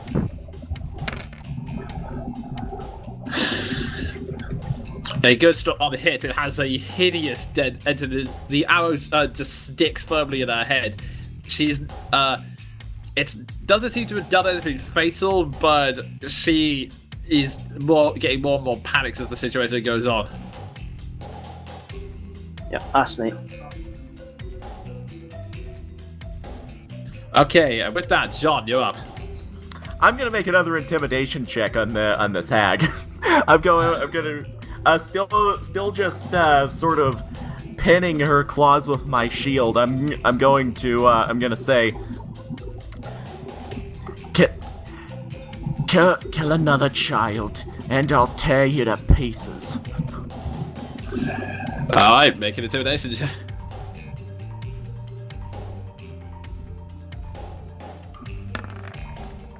That wasn't as great. At least it wasn't a natural one. I like to imagine it's all in French. She's... Just so you guys know, intimidating an opponent is a standard action when we are in combat, so you won't be able to attack her. That's okay in this situation. She kind of looks back at you with the same terrified expression. To be honest, you quickly realize that they're doing this out of fear, so it's probably not helping in this case. At which point, it comes round to them. The child starts to run down the stairs. The hag wants to make an attack of opportunity, but she can see that I tell actually, I no, tell it's the probably child more as fitting. she The goes child past, continues to run down the stairs, and the hag goes, "Wait, get back here!" And I tell the child turns to back on you as it tries to run after jump her. down the stairs, not go down them. So you may attacks take of it. opportunity. Yeah. Yeah, if I see the child run through, I'm gonna attack as well. You. No, Ward's the only one who gets an attack of opportunity, I should say. It's the hag near Ward. Oh, okay. Oh, right, that makes more sense now.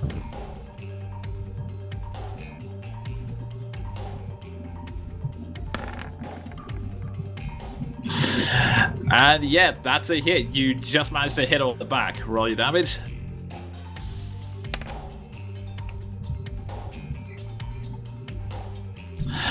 Okay. She turns round and glares at you.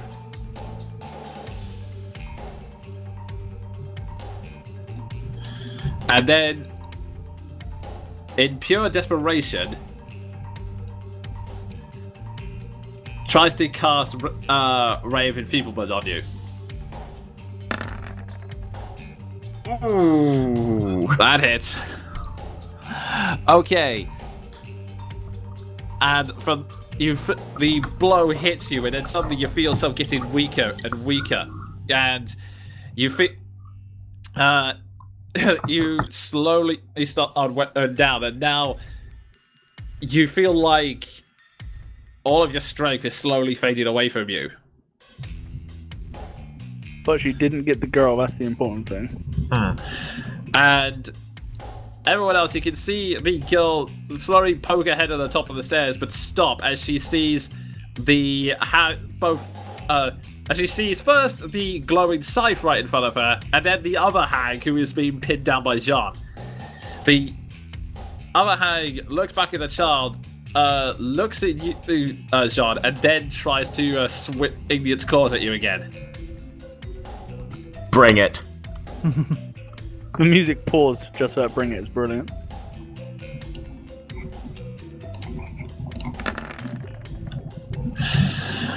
I wish that was the natural one. Yeah, but I had to dig it straight into your chest. You take 13 points of slashing damage. He's taken worse than his life. Like that lightning bolt. At this point, just before it dies down, one last thing. Come on, where are you?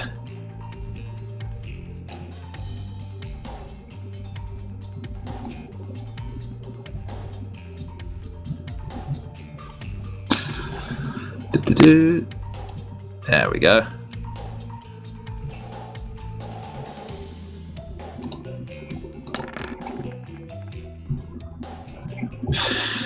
Yeah, I'll say that's enough for now. Ward, you suddenly hear this and then the window next to Morgana shatters. The window next to the hag in front of you shatters, and a swarm of ravens flies in through the shattered glass window and starts swarming around the confused hag. It just goes and, got his buddies. They're in my hair. They're in my hair. They came to join the fight. I've never been happier to see Strahd interfere. I don't know. I like to imagine we charm that other raven and it just brought its flock. Oh my god, if that's the case. I hope it's that. The ravens continue to swarm, and she's just desperately trying to bat them off of her hands, going, "Stop it! Stop it! What? And with that, Ward, your action. And I spear her out the window. Go ahead and make an attack roll. I would like to do it recklessly. Okay.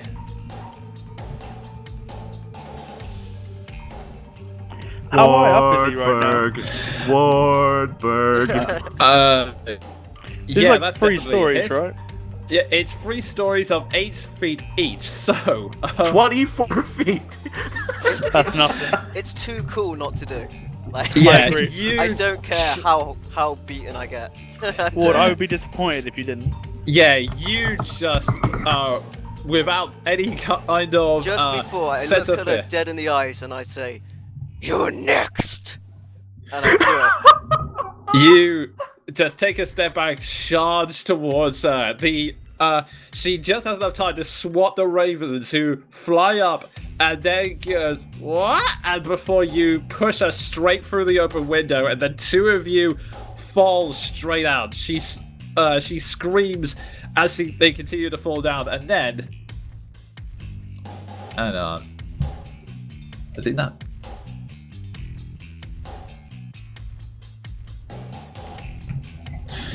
You end up right here on the ground. She lands, and she might have survived the fall if she was by herself. But the fact that there's a heavy half-orc right on top of her, you just hear she screams all the way down until you hear this hideous crunch as the impact goes down. And let's see. I will say for the moment, because you're raging, I'll say you take about, let's say, 15 points of bludgeoning damage just for the fall. So I'll say the rage and her soften the fall. I'll say the rage and her body soften the fall of that. Being as I'm next to the window, do I see them go out? Unfortunately, it's the opposite side of the window. Like, infuriatingly, I'll say... Actually, no, wait, you're on the wrong floor. I will say, unfortunately, the gears are just in front of it. So, all I'll say is that Jean and I'll say Keldrin, since you're near it, you hear the sound of shattering glass, and that's about all you hear.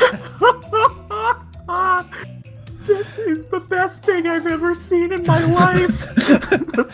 Okay, and with that, Maldaf, your action. It's all looking pretty clogged up here. I will attempt to... Can I Ray of Sickness the hag that's in front of me? I will say, yes, you can. Just give Jean a heads up. Right, duck! Yeah. Where? No, they're ravens.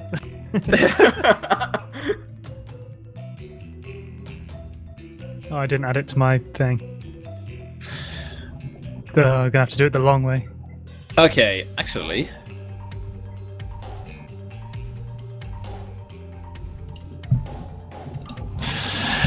Okay, so yeah, make a ranged attack. I'm used to Roll20 doing this for me.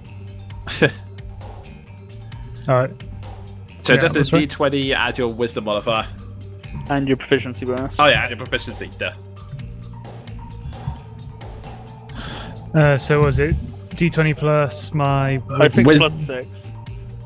I'll have everyone know. I am so glad I came back today. Hooray! So we. You yell duck as you fire this strange green sickly ray, and it hits her straight. Jean ducks up just in time, and the ray hits her straight in the face, and she now has to make a con save. And you roll damage as you do that, which is 2d8. It's just straight D8, isn't it? 2D. 2d8, yeah. And if she fails that con save, it's going to be really good. If she can be poisoned. Yeah, that's a good point. Okay. Ooh, So- nice damage, huh?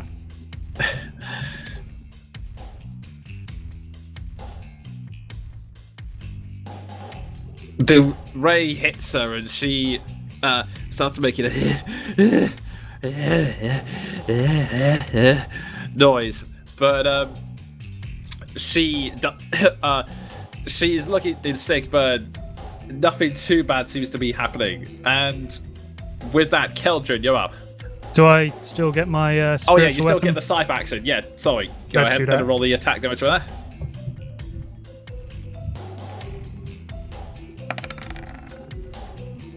God damn it. She manages to duck out of the way of the weapon as it swings in towards her. And with that, Keldrin, your action.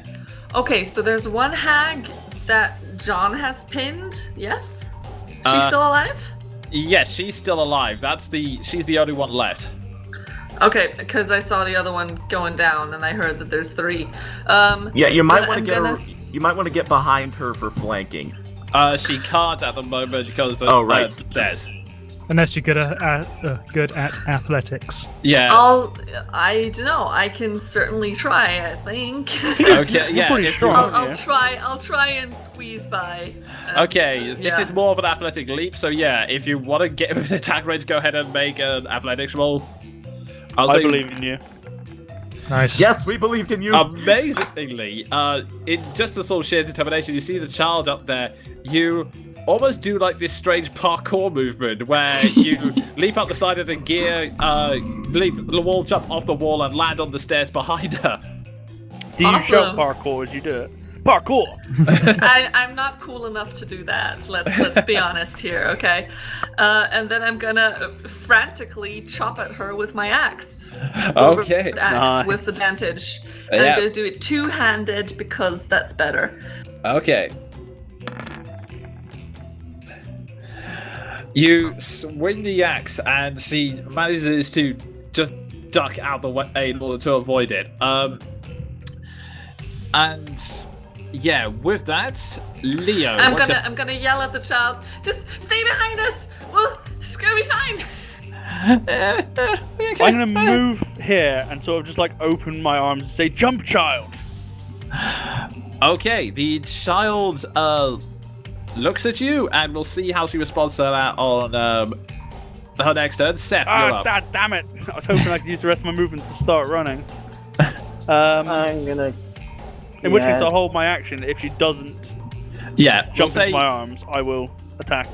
And Okay. if she does, I want to run. Okay. And Seth?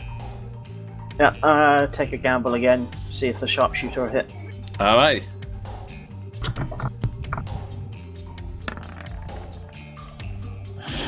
It unfortunately just misses as she ducks out the way. Alrighty, and Jean, you're up. I know what I want to do with this one. Grapple check with advantage.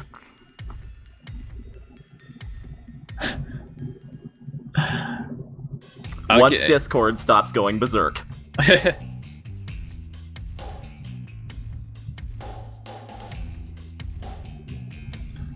Okay, I've muted Discord so it doesn't keep putting windows in my way. Okay. Your thing is broken, I think. Yeah, it has just given you a series of coding. Yep, that just hits. Roll it down. Well, actually, that was to grapple her, and now I would like to use the rest of my attack to throw her into the gears. Okay, was that your stroke check?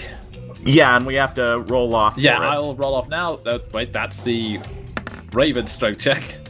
Beat that. Ravens are strong as shit. She tries to resist, but you throw her straight into the she slams towards it, and yeah, you know what? I'm just gonna say for the sake of brevity at this point, you pick her up, slam her into the gear. She has her tail, like, slumps, falls down, and then as she is falling down, you, Leo, you had your arms open for the child, but seeing the hag descend towards you, you pick up your blade and just raise it as it just almost like almost ready to touch the floor. You thrust it straight into her back, and she just lets out a sick thing. And then slowly begins to fade away. The hag is dead. I had to end that with like a pseudo German suplex. All right. A French suplex, you mean? Yeah, an Arcadian suplex. As she's disappearing, bon nuit. And with that, a silence falls over the old mill. The hag screams slowly echoing away. All that remains is the sounds of the children who are slowly, their tears, sort of welling out. But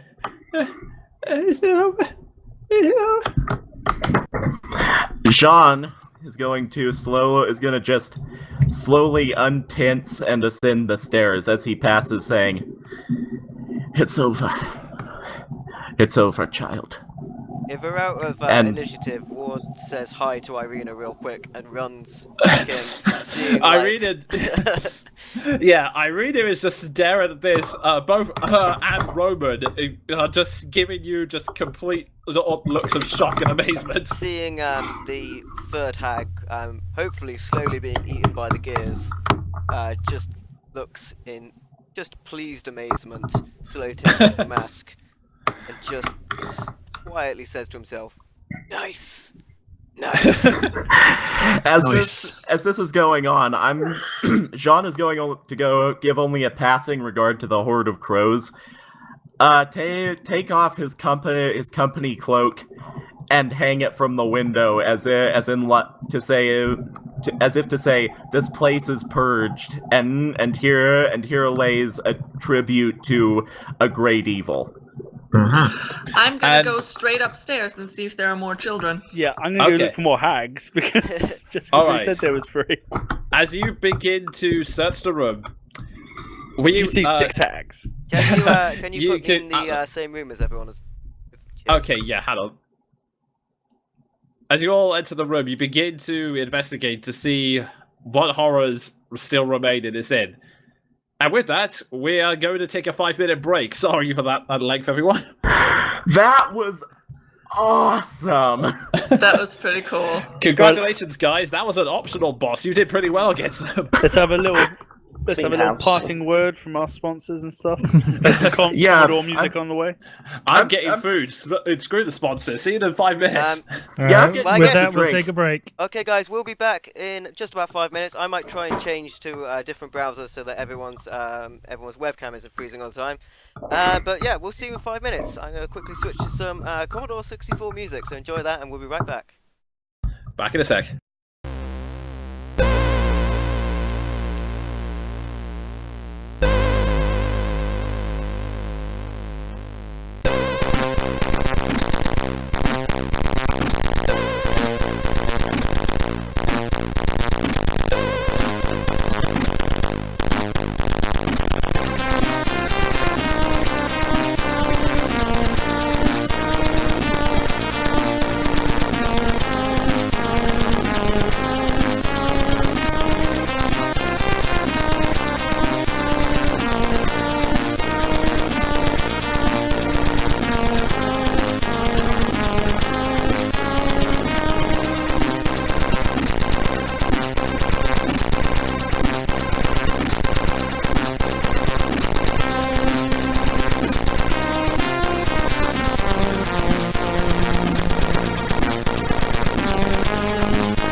Hey everybody, we're back. I've changed browser so I won't have to reconnect the webcams all the time.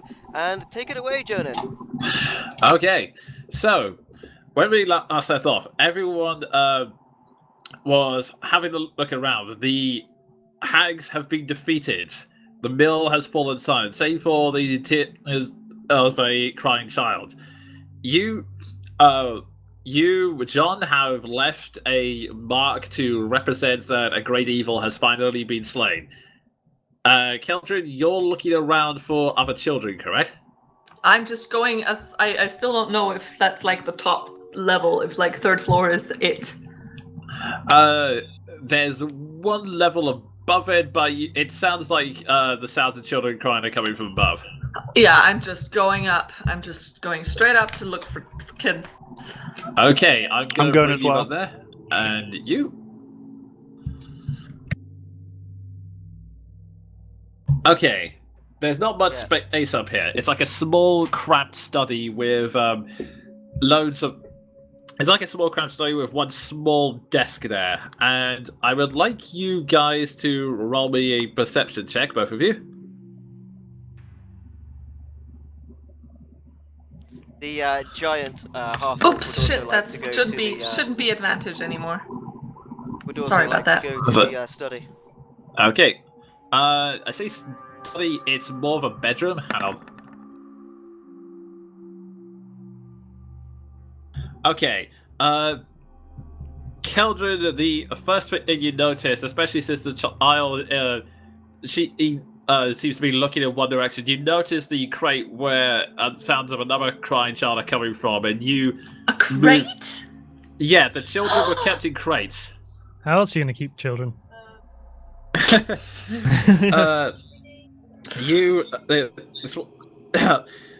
They're both inside a rotting wooden closet stacked on top of each other. The top one is now empty. You assume thrown out to one side. You assume that this was where the other child was kept, but you can hear one more slowly crying away. You, Leo, you noticed that as well as the bed, on one of the windowsills, you see a small bottle. It has a fine dust inside. Would you like to examine it further? Yes, please. Okay.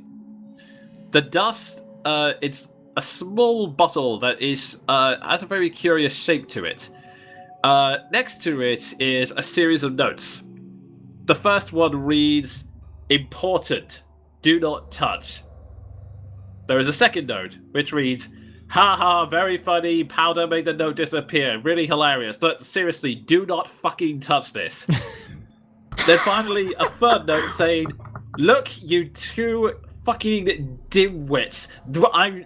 I'm saying don't touch because we want to try and recreate this. This is powder that makes people invisible. That's kind of a big fucking deal. So I mean it. Do not touch. The mind boggles as to what's inside. I take it. Okay, I'm just going to put it all in your journals now. You now have Dust of Disappearance. Oh, that's cool. Yeah. You have enough for one action. You and any creature within 10 feet become invisible for 2d4 minutes. The invisibility ends early if you attack or cast a spell. That's really good. That's insane. I head over to Keldrin and hold it out to her. Ooh, what's that? It Help is. me get the kid out! Never mind! Wait, did I Oh yeah, notice there you was saw a the kid. That's fine. Yeah, you saw the kid. I'm just like, Oh. what fucking kid? If there's Downstairs. if there's something that needs to be broken or something that needs to be smashed, Ward smashes or breaks it or opens it or bends the bars. Okay, you just effortlessly smash the crate open and you find another child in there. I'll say, I will say, just for the sake of character, Leah, that you were just making sure there was nothing else in the room that could be dangerous. You're not ignoring the sounds of crying children. Yeah, I assumed I didn't hear that. This is not a good show for a paladin. Yeah, I'll I'm just gonna say go, for the sake of your I'm gonna character. join the others upstairs now also. It's a bit cramped. Okay, in that case I won't. No! You stay! Seth, get in here! Can I go Good downstairs to checking that stuff. Okay. barrel of boiling whatever's? Okay, yeah, you pop down there. You walk down and you can see the barrel, and it you can see the barrel which now mysteriously has another barrel inside it. And the liquid, it can no longer be seen. It's just making a. And just before you go down, Seth, make me a investigation check. I'm going to give this to Keldrin and say, it's dust of invisibility. It will turn you invisible. Cool. Thank you. It's not take- good I'll- for me to be invisible. I'll take it and I'll put it in my inventory. Okay. You know that could be absolutely lethal on either Keldrin or Seth. Okay, you Seth, just before you head down along with just before you head down along with Maldaf, you notice the dust of the hags, and you suddenly notice that there's something else among them. You give it a swipe, you look at the individual piles. Thankfully, they fell pretty close to each other, and you discover another item, which all players does. You discover two strange stones that look like faces. And your arcane knowledge, you're not 100% sure what they are. You may want to show them to any of your spellcasters, but they'll quickly tell you that they are sending stones. Cool. Nice. And this everyone is why I took the lesson I took from Fallout is always do optional quests. So, with that, you pick the stones up and you walk on downstairs to. I'll say both you and Maldaf, if continue to do it. Give me another investigation check. Is that both of us? I'm Yes. actually, as they're turning up magic items and things, I'm going to, at the top floor, once we've let the kids out, of course, Yeah. I'm going to start casting detect magic. Okay. And then, because I can keep it up, hang on, up to 10 minutes, and it's a 30 presence of magic within 30 feet of me, and I'll just walk my way down the tower. Ward, Okay. Ward looks at the Raven and says, "You're my new best friend." The Raven gives a friendly "Gah!" I would like to give some water and food to the child. Yeah, the children, just firstly to give the results of the investigation, Maldaf and Seth, you discover don't really find much. Your attention is more taken by the barrel that's still going. Blah, blah, blah. There's still the cabinet in the corner, but you can't make out anything discernible about it yet. Not without opening it. Yeah, go over and open the doors. Okay then. I will deal with that in a second. Sorry for me Oh there. God. As for the others, you take the children out. They're a little shaken. They're slowly crying. But one of them goes, "Thank you so much." Ward would like to ask the raven if it has a nest. Good. The raven looks at you and goes, "Well, I'm just trying to think. Yeah, I guess it's. Yeah, technically it's around a minute. Not around for. Yeah, you still have just enough of the spell left over." The raven goes, "Well, don't all ravens have nests?" Yes, I would very much like to see it. You were directed by a tarot card to find a nest of ravens. The raven looks at you and goes, "Oh, well, in that case, I suppose it's all right." And then, if I could just find. You're gonna reveal his true form. Oh man. It was a very. It then hops off the side and it slowly starts to shimmer and oh, for crying out loud, are you kidding me? The form slowly starts to shimmer, the feathers reveal back, and although the token doesn't give me a form, it takes the form Hybrid of... were-raven! It takes the form of a young... yeah, the only form it gives me is a woman, but yeah, this is a fairly young man who is looking fairly chipper considering, like, he wears all black, but he's now a very young man around, I want to say 19, he goes... Yes, I definitely like to be friends with one such as you. We can keep it. Hi! Ward just Hello there. asked himself how lucky he is sometimes.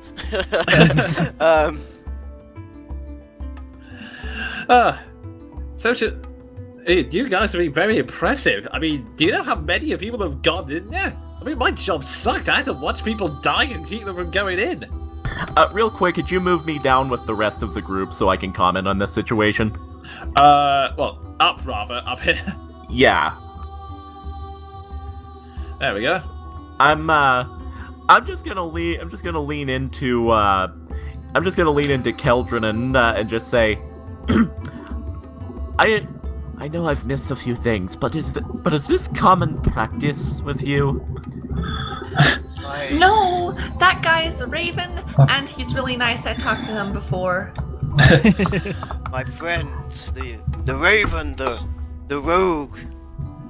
Pietro. We're the monsters that fight monsters. Oh, now that is grand. I mean, he's a monster. I mean, is that like your official name? Because if it's like your big official group name, you might want to shorten it maybe, but... We're the M&Ms! He stares at you curiously. That was out of character. Okay, then. He says that you go, you did very, very well. I mean, you children, am I right in thinking that the hags kidnapped you? The children sort of tear up and go, no, well, yeah, our parents like their pastries, and when they couldn't pay, they gave us to them instead as payment. I don't have anywhere to go. Ward just runs to the side and punches a wall real hard. The children go,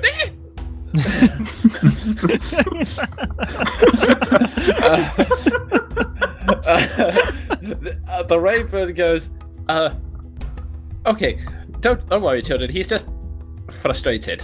Look. Yeah, that he just wishes he could punch the hag some more, because that really I think he wants sucks. to punch the parents. Yeah, everyone involved kind of. Oh God. The raven leans down and goes, don't worry, children.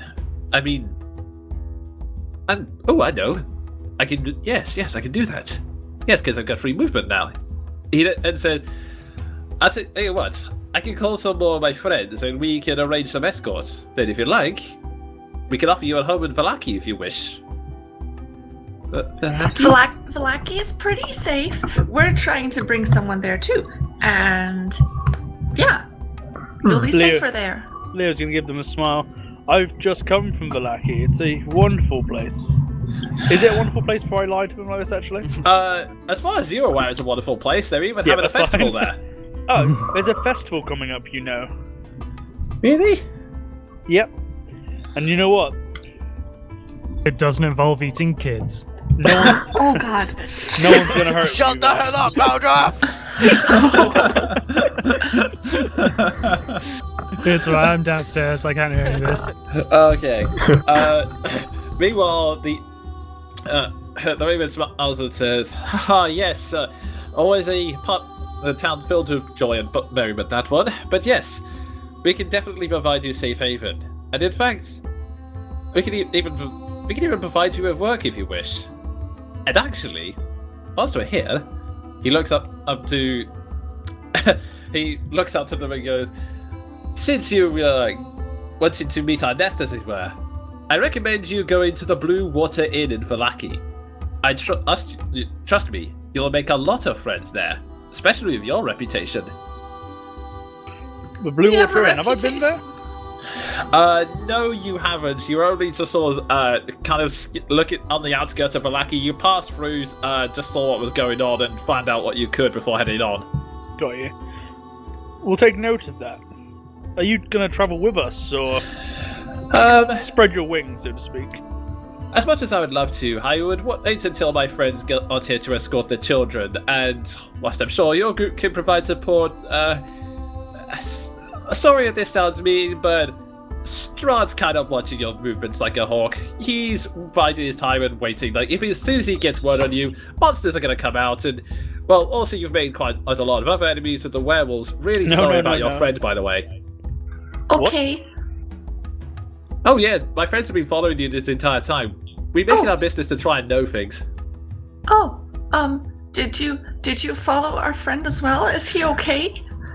I haven't heard back from my friends in a while. Unfortunately, I only get bits and pieces of gossip from them as, well, I've been stuck here trying to keep idiots from entering the windmill. I was half expecting you to be like, define okay. Jean at this point is going to speak up. I suppose you finally ran into the wrong group of idiots. I think you ran into the right group of idiots. Yeah, Yes, I would go with the correct. second one. I'm not even sure why we did. We had everything in complete control. Everything was in hand the whole time. Leo was completely confident in our victory. There was not even a hint of doubt. Like, the rest of you guys are falling apart, but Leo, he knew. Yeah, when you said run, you meant that to the hags.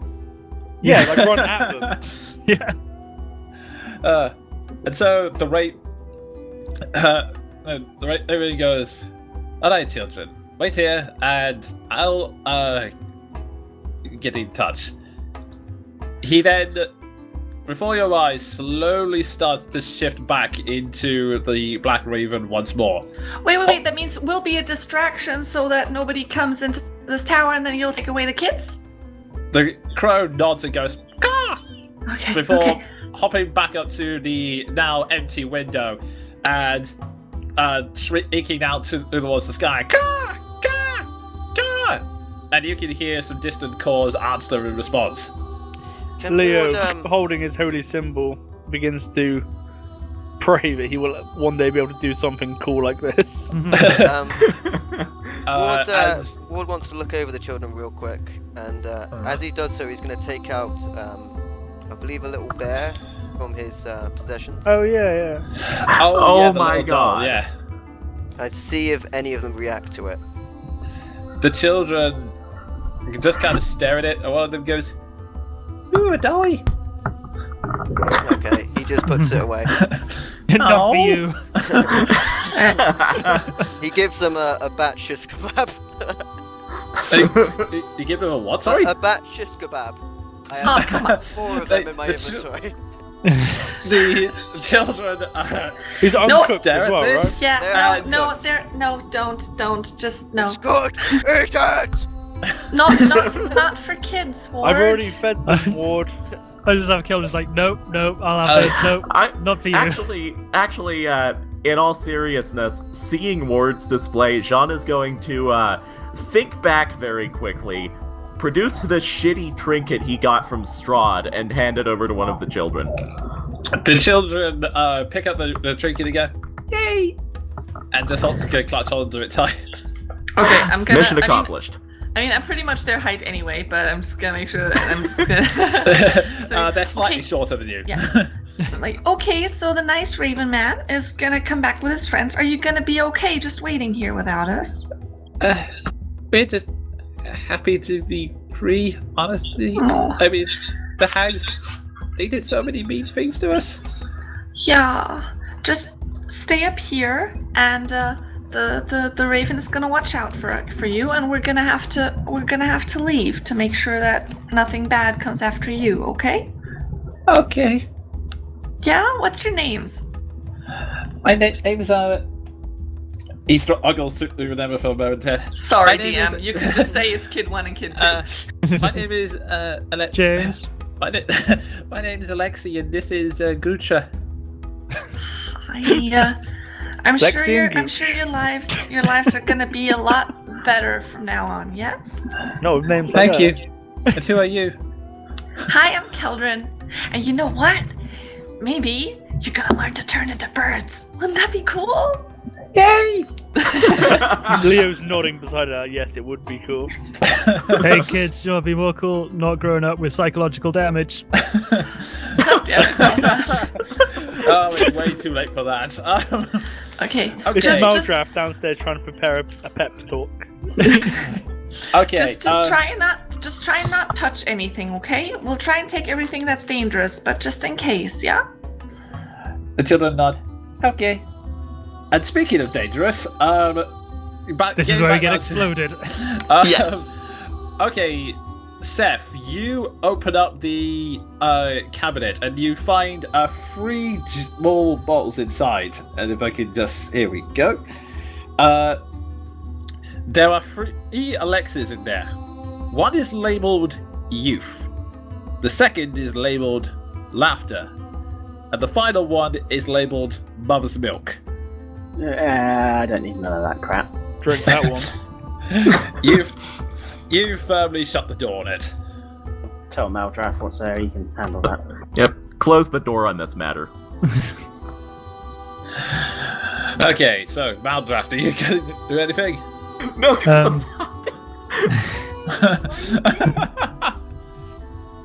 Do I come across them as I do my magic sweep? Oh yes, so you do the sweep. The first time the detect magic is it's immediately set off by the bottle in your arm hands, but that's fairly self-explanatory. You head down, you don't feel anything on the second floor, and then finally you get down to the bottom floor. Just pinning you there. You can it starts going off in multiple locations. First off, the gigantic barrel in the gigantic cauldron in the middle, which is now still blocked off by the barrel. The stones that are in Seth's pocket, you can sense something coming from them. And the cabinet, you feel a slight magical trace from there. Okay, I didn't know it, so I'm gonna go open that up. You open it up, and again, you see 3 jars. One labeled youth, the other labeled laughter, and the other one mother's milk. Are all of them radiating the magic, or just Yeah, all of them.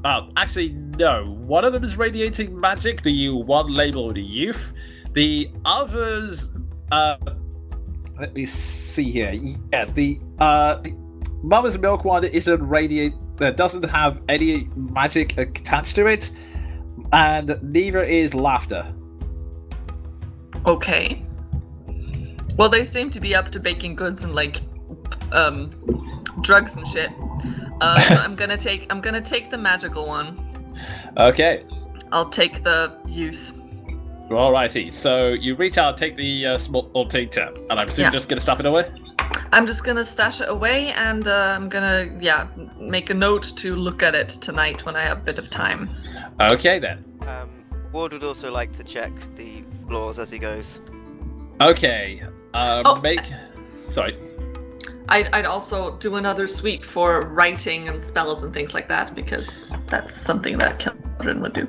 Okay, you do another sweep, nothing appears to come up. You get the impression that they're covered in everything was word of mouth rather than specifically written down. The only thing that was written down were those verbally abusive notes from upstairs. Okay.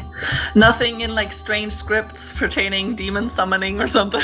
No, it was all word of mouth, unfortunately. Damn it. Is there a way I can do like an insight check on this barrel, being as I now know that hags are involved? Yeah, go ahead and make, I'll say an investigation check. I'll try and help him with that. Okay, so you now have advantage. Dang. See if I can do any better. Nope. Okay, you quickly begin to piece the two things together. You're satisfied after doing some investigation that whatever's in there, it's like vaguely bubbling, but it's A, dormant, and B, cannot get past the barrel that Keldrin is stuffed in, so it's perfectly safe. You also take a look at the actual barrel itself. You see the white powder, and you have a look at it and you realize, to your slight horror, it's bone powder. Okay. How much is in there? Basically, Oh, it God, fills the it's- entire barrel. It's bone And- flour. It's a proper Yep. proper barrel, is it? Yep, it was a proper barrel. Okay, well, that's grim. Yeah. You thought I was joking all those parts ago when I said that the pastries tasted as bad as zombie flesh. No, I wasn't. Well, in that case, am I able to collect all the remains I can find and take them outside and give them a proper burial? There are so many bones around you, so if you want, you can sort of sweep them into a pile, but bones are all that remains of the people, I'm afraid. That'll I mean, do. This looks like a stone windmill, so I'm not sure I'd be able to make an entire pyre out of it. Obviously, we've got kids upstairs, so you know they're waiting. So probably best not to do that. I'm pretty sure that the Raven guys are gonna take care of this, and hopefully they're gonna torch this place because it's awful. But I hope they're gonna take care of that. We should get out of here so that we lead Strahd off on different trails than the kids up there. Can I at least perform some kind of ritual to hopefully lay these spirits and send them on their way?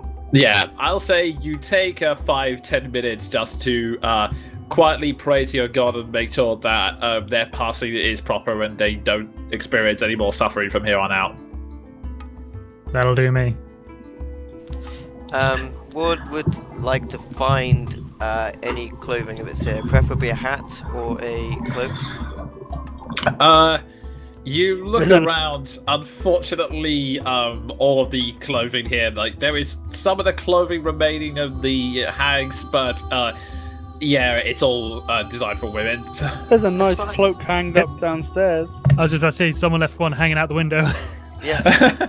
Actually, who was that? It doesn't matter. I'll grab the cloak. Okay, that is Jean's cloak. You just grab it and then not Cool. know the significance of it, and you start I'll wearing stuff it. it. Oh, no, I stuff it in my bag. Okay. Out of character, these hags have been taking in a lot of money for those pastries. What have they been doing with that, and where is it? Yeah, I want to search the bed before I go. Because Okay. it seems odd that they've got a bed. Okay, I will save time. A for the single bed, yeah. Yeah. Well, I'll tell you what else is odd. How come when we came in, they were in like human form and not their hag form? That's weird. Well, maybe some people come by and buy their pastries directly from the source. That's possible. Not if they just walk in and see all that hubbub going on. You. Well, you know what? Maybe they didn't know about that when they bought the pastries. Are you all right, Ward? I'm fine. Is everything? He just said something that didn't agree with him. I'm just gonna. I'm What not, say not about gonna that? talk to him. I love how actual in-game it's like going through 2 stories of floor. Okay, I will say, just to speed this along, you do it. I'll use your same investigation. You inspect the bed, Leo, and you discover that it's actually a really cheap bed made of straw. And you open it up and quickly discover that it actually seems to be where they're stuffing most of their cash, which is about. It seems to be It seems to be about I want to say like 10 gold pieces at the moment, and there's also appears to be 6 pieces of cheap jewelry. They're worth about 25 gold pieces each. I'll take them all. So 6 at 25 each, you said? Yes. And with that, we've all said and done, you decide to head off to Vallaki.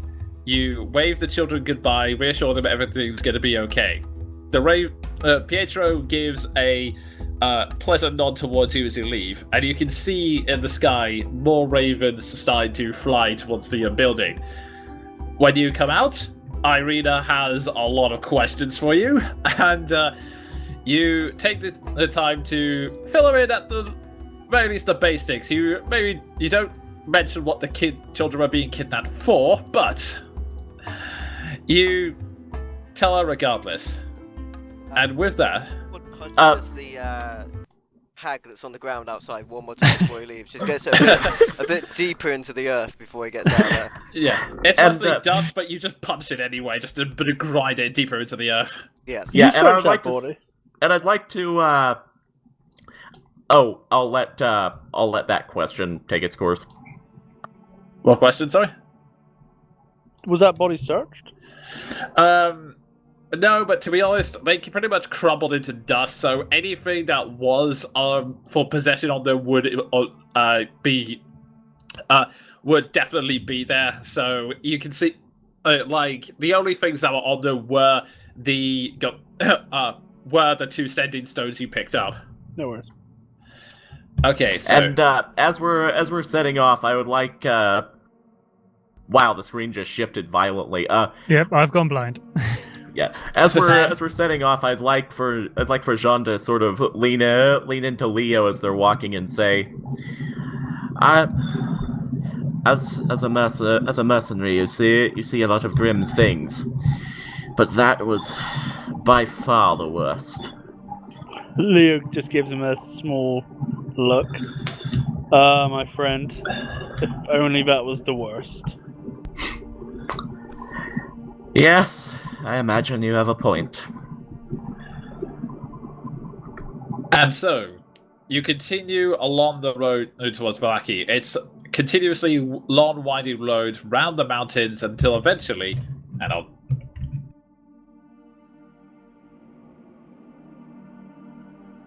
you turn a corner and you see that it's just a straight road towards Vallaki with only forest inside of you. You continue to march forward, happy that at last, as the it's coming up to late afternoon, around 3 o'clock-ish. The end is inside. You're thinking, at last. But then, fucking Strahd shows up again. You notice something going on.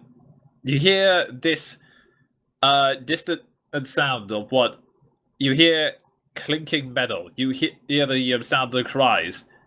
There is a battle going on. And what? You should all be. Let's see. Okay, put you in the wrong place. That's fine. There we go. There we go. What? You see that You see that there is a small wage going on. The town militia is, well, you guess are the town militia. You're just outside the gates of Vallaki, fighting off these series of skeletons that are coming towards them. They seem to be doing a fair job, but you are slowly approaching from the rear ranks. And at the top around here, you see that leading them is not just a skeleton. It's a skeleton riding a massive, well, in its prime, was probably a massive warhorse. But now, it's a hideous skeletal monstrosity. Alright, I charge it. Alrighty. And with that, let's waste no time. Roll initiative, people. I really could have done with a rest. Hey, yeah, I could have done with one too, but such is life. I mean, I can say you can count and gain a short rest if you wished. Yeah, that's- short rest would have been nice. That's Okay. good enough for me because I can regain 1 hit dice worth of. Actually, I'm going to regain my full hit dice. What am I saying? Okay, so yeah. I'm gonna use 2 of my d12s. Okay, so take a short rest to build up your HP. Quick short rest to build up your HP. We'll say you stopped on the way, and I am now. Okay, so I'm going to very quickly make note of the initiative. Oh yeah, and roll my own. Duh.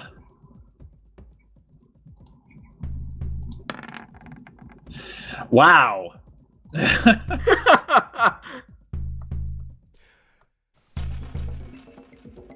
Appropriate, considering we're skeletons.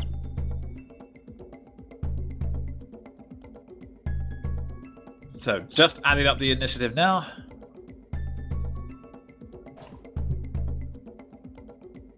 Okay, Maldaf and Seth, roll off between you two just to decide who goes first.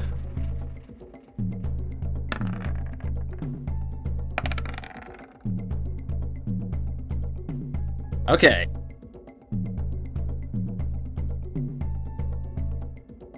And I believe I have to roll off with Ward. No, So you do. I got 4. Oh, yeah, you that don't- was Oh, my, right. that was my hit die as That well. was his advice, yeah. Oh, holy crap. Now, with clerics, what do I get back from a short rest in terms of spells? Not a lot. I don't get any spells back. Boom. Well, I'm going to be pretty ineffectual right now. Sorry, dude. I've I mean, got I a don't few think things, you- but they're all close combat, and I don't really want to get involved with all that lot. I Right think you now. still have enough of one spiritual weapon still, but anyway. He doesn't use a second level cure wounds. Yeah, Oh, right, I yeah. use both my second level. Whoops. Um, Okay, so I guess what I'll do is I'll just bring myself shoulder to shoulder with Leo and draw my long sword and see what happens. okay. Actually, I can still do cantrips, can't I? Let's see what I can do. Anything Yeah. useful? Yeah, you can do those at will.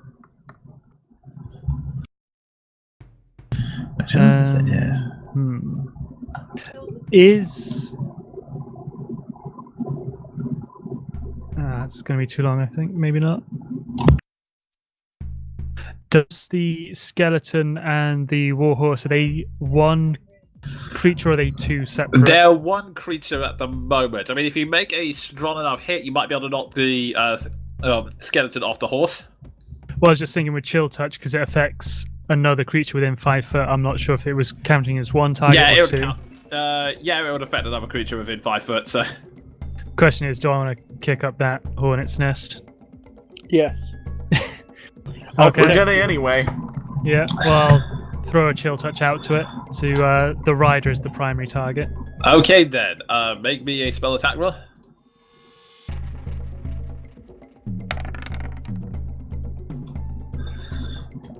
That hits. Everything's going on. You send out the spectral hand. It flies and hits the rider square in the head. Roll your damage. I just want it to be like a proper slap across the back of the head. You bitch slap the skeleton. Yeah, it's trying to stand there looking all regal, and then suddenly a spectral hand comes and smacks it in the back of the head. Whack! Knock its helmet slightly like sideways.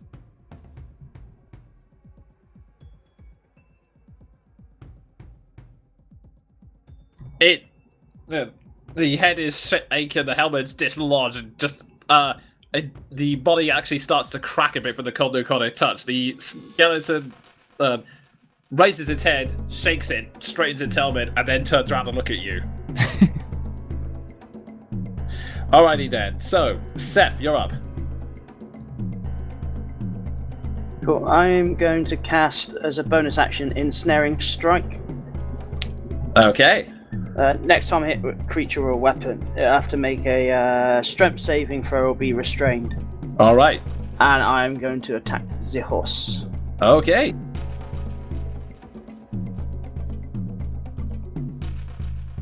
Oh yeah, you do have that sort of range with a longbow. Okay, that is, you shoot at it. You think you think you've got a dead serpent, but the horse like moves its head at the last second, and the arrow whizzes by. Just short of its AC, I'm afraid. Yeah, And that's me. with that, Keldrin, you're up.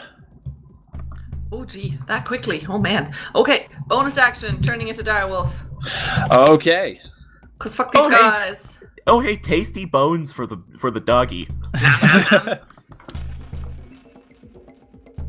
It's a dog attack. And just let me check. 50 feet speed. Can I? I can probably get to. Thank you. Yep. I'm just gonna. Okay, you effortlessly turn into the Dark Iron Wolf. There's a strange tingling in the body, but you ignore it for now. And you manage to leap overboard and charge straight to the skeleton over here, was it? Yes, for some reason I cannot select my token, but whatever. I'm gonna bite it. Right, okay, hang on. Leo, I don't think I've seen this happen before, and it's just like, what? Damn. Can everyone transform? No. Yeah. Yeah. So another 2d6 need to be rolled. Yes, I can do that. That I is think. savage. Oh, Dire Wolf is MVP again. Okay, you know what? If you're gonna have to roll another dice, it doesn't matter. You just bound forward with full vicious strength, and it's not even a contest. You bite its neck and slam your paws down on it, and it just explodes into a shower of bone, and it's instantly dead. Yeah. She crunch.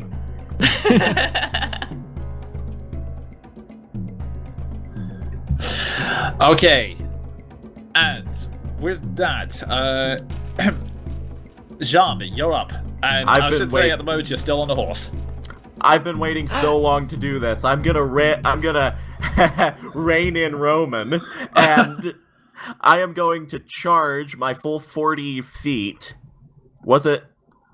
Yeah, it's 40 feet that I can move. Actually, I can't reach the other skeleton, but I can charge to here with my horse and unload with my crossbow.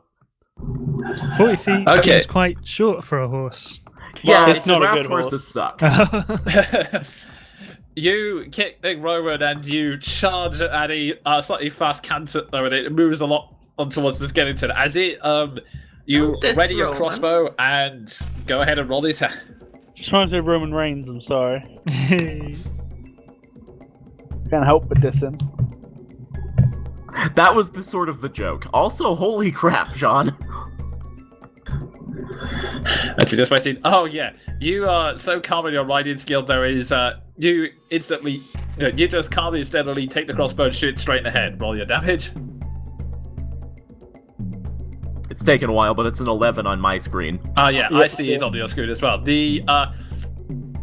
You shoot it straight through the head. The skeleton shakes back and just manages to pull its face back towards you, but it is looking really flimsy right now. Cool, that's my turn. Okay, with that, Leo, you're up.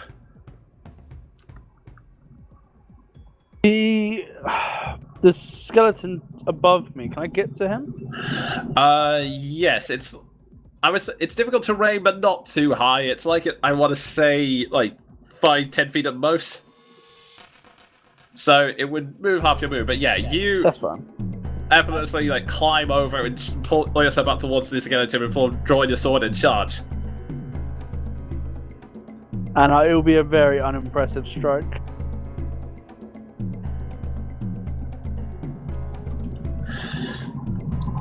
Let's see how it roll. Yeah, it's pretty unimpressive. Yeah, you charge and do what you think is going to be a powerful thrust straight through its chest. Again, though, I keep forgetting that my sword's broken, so I just swing and it Well, just falls short. Yeah, you swing it. It's slightly falls short and just kind of whiffs through the middle of its ribcage, like The skeleton looks down, looks up at you. I just shrug. Alright, and with that, Ward, your action. Hey, can Ward reach that one as well? Is that doable? That looks like the closest one to me. I would say, let's see, it's about 10 feet. Yeah, I think you could just about make it. Excellent. Ward rushes his way up there, looks to Leo, and then Ward transforms into Super Ward. He puts on the mask, and he makes his attack recklessly. Okay. He Hulk Hogan's out. Classic Ward. Hulk Hagon.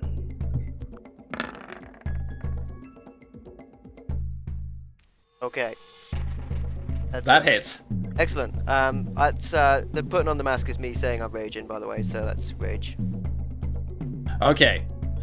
You just charge fearlessly and slam your blade straight into it. Roll your damage.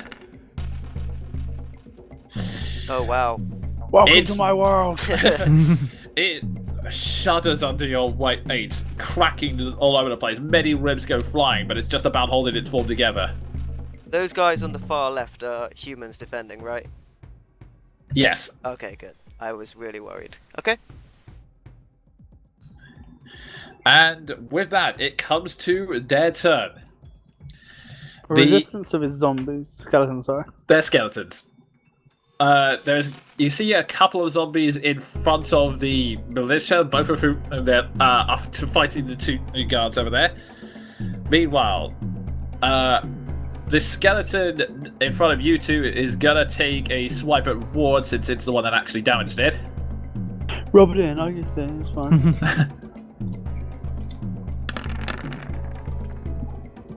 And that's a 9, it misses. No, it has advantage. I recklessly attacked. Oh, right. In that case, yeah, it hits. Okay. It swings and slams the blade straight into your shoulder. You take 3 points of piercing damage. And meanwhile, the skeleton next to Jean is going to pull out its own crossbow and shoot you back. And misses horribly. It doesn't have quite this precise aim as you, and it just misses. And this one is going to charge up towards the direwolf that's in its way and try and slash it.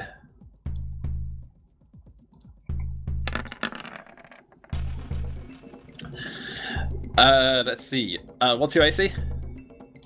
Oh yeah, 14. Direwolf is 14. Yeah, how long has it been since we left the tower? I want to say almost half a day. So you. Oh, okay. Yeah. Cool.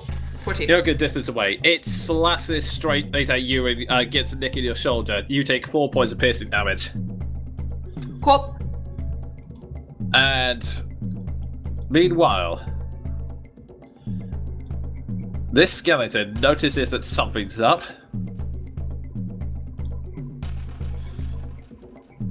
Moves to around here and tries to take a shot at you, Ward, since you're on top of the horse.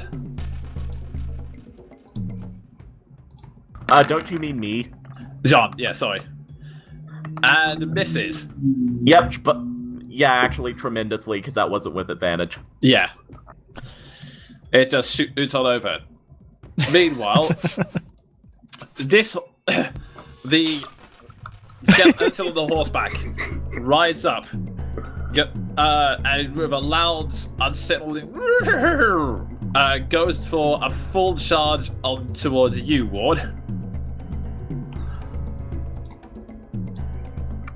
Yeah. Who's getting sprayed on? They're getting shot all over. Actually. Oh, Jesus. The horse can charge it straight forward, but you were just seriously managed to duck out of the way of the blade. Yeah, again, that's the 22. Oh yeah, Yep. disadvantage again. So yeah, you were not expecting to come in. The sheer speed slams into the side of you. You take 2 points of piercing damage. Ward no-sells it completely. And with that, the horse then turns around and starts trying to pull away. You make an attack of opportunity if you wish. Oh no, he didn't. Oh no, you didn't. Oh no, you didn't. Does it look like a warhorse? Yes. I will attack the rider.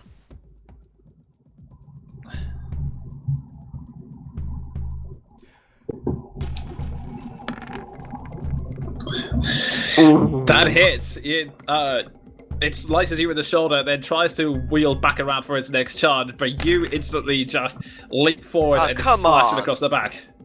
These dice. Okay. Get away with that level and fighter, can you? It's better hit, than not hit. So okay, almost minimum damage. Okay, and I believe. Just checking something here. If it's a warhorse, he won't have to take a ride check. No, it's something else I'm checking. Yeah. You leap up and slice, and you knock the skeleton clean off the horse's back, and it slams straight into the ground and explodes in a shower of bone. Nice. Epic. The rider is dead. Ward wants to mount the warhorse. Giggity? First. Okay, with that, it then moves on to. Oh wait, hang on. This skeleton now here is going to move up to around here and take a shot at you, Keldrin.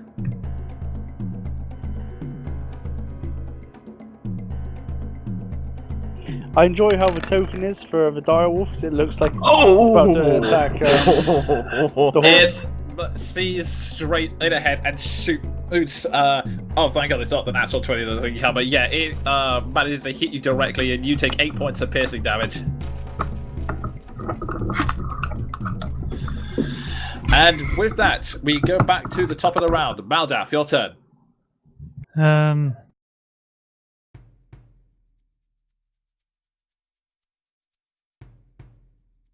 Trying to think what's the most effective way to do this. I imagine the skeleton up there with Ward and Leo is going to be taken care of relatively soon.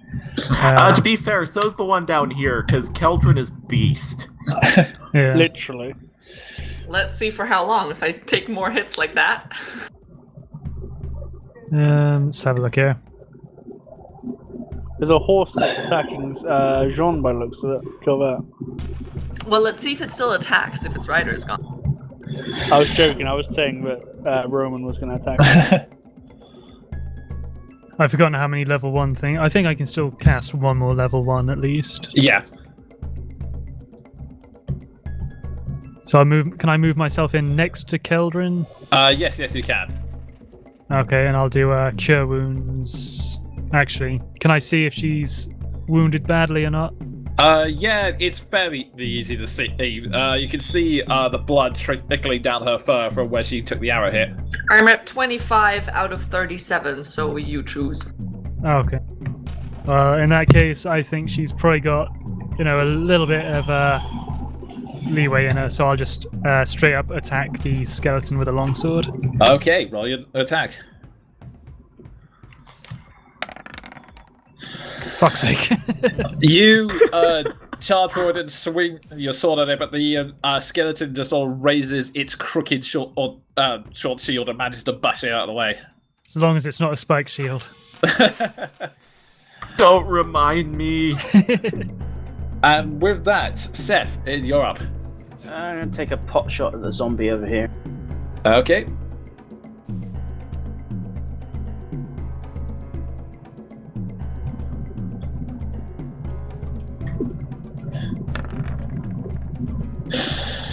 Ouch. You take another shot at it, but it again raises its small shield and manages to block the ball before it hits. Damn.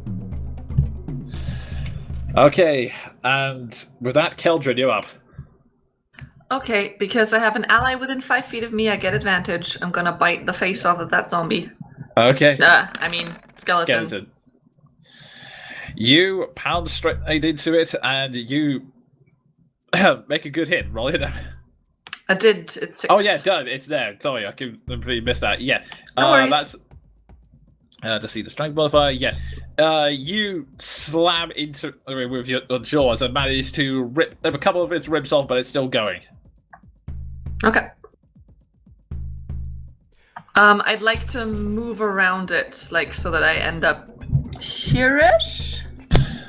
Yep, Gonna you can do provide Maldreth with flanking. that. Okay. And with that, Jean, you're up. Guess who else you provide with flanking? I'm going to attack with my shitty improvised ex-farmer's scythe lance. Yeah. Yeah, we didn't get a chance to mention it, but John now has a small shield, which is basically just an improvised lance. Yeah, you've taken the opportunity, charge forward, and using your trident skill to make up for your not entirely great weapon or the entirely great horse, and you manage to slam straight into its head while you're dead. Think Sassy Horse might have something to say about that. 7 damage. That's it. You charge forward with your scythe, and you take its head clean off. The skeleton just crumbles into the ground. Sassy horses, Nice. I've never felt so alive. As I do this, I give Keldrin a thumbs up. I'd love to see that wolf try and give a thumbs up back. It's like, oh no. Oh. Yeah.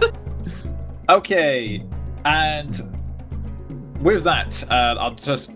Yeah, I think you can reset now anyway. So with that, Leo, you're up. Try to attack it. Skeletons are my bane. Alright, this time you... Recalling the memories of last time, you convert both your righteousness and frustration into one powerful sling that slams onto its head. And instantly destroy it. Yeah, like I take a 3-inch step forward and just like, there we go. You move forward and poke it in the forehead. And then I turn to Ward and say, that horse said some rather uncouth things about your mother, Ward. Oh no, you don't! You don't go bringing mothers into this. Bluff check, bluff check, bluff check. There's no insight. Ward wants to believe it. And I just pat him on the back and just sort of, I know that horse is fucked, so I go somewhere else. Speaking of which, Ward, you're up. Hey. I am gonna move, so. Okay, move to where you want to. So, can I attempt to jump on that horse? You can. You would have to make a strength check to see whether you stay on, though. Yeah, I got advantage on strength while raging. Let's do it. Okay. You just see the horse, and without hesitation, you charge and leap onto it, and the horse bucks out in frustration. You know, I have advantage on horse riding now. I could theoretically do that exact same thing and get a warhorse. It's a skeletal undead warhorse, man. Yeah, that means it doesn't eat. That's cool. Doesn't need much care. You can just leave it standing out in the rain, and it probably won't get sick. It might Okay. decompose after Probably a while. not but, used you to know. affection either, so like, you know, you pet it on the head, it's probably gonna love you forever. Ward probably. attempts to steer it towards one of the. Also, Death is this? from Terry Pratchett cosplay. True. Ward tries to steer it towards one of the one of the skeletons. Okay, you are leaping onto the horse, and you are just barely managing to hold on for dear life as it rears up and is continuously howling. You're just managing to hold on, and if you're gonna try and maneuver it, I'm gonna say make a dexterity check. Not dexterity, actually, it's not terrible.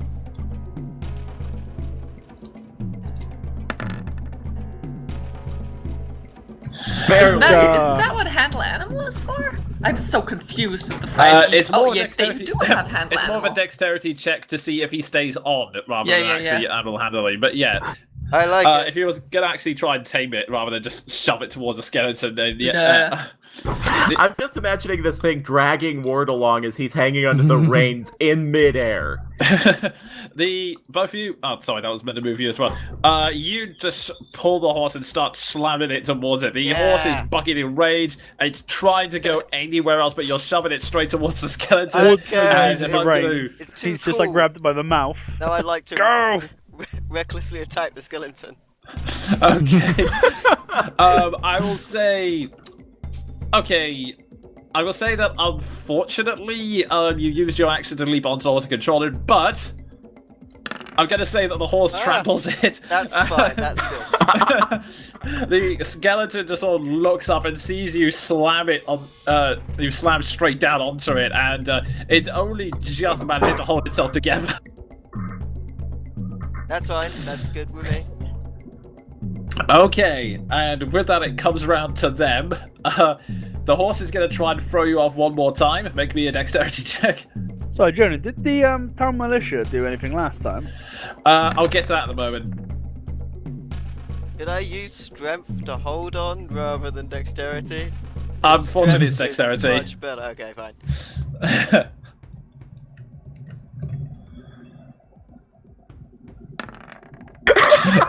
You easily hold on. It's thrashing every which way, but you are just determined to make this horse yours.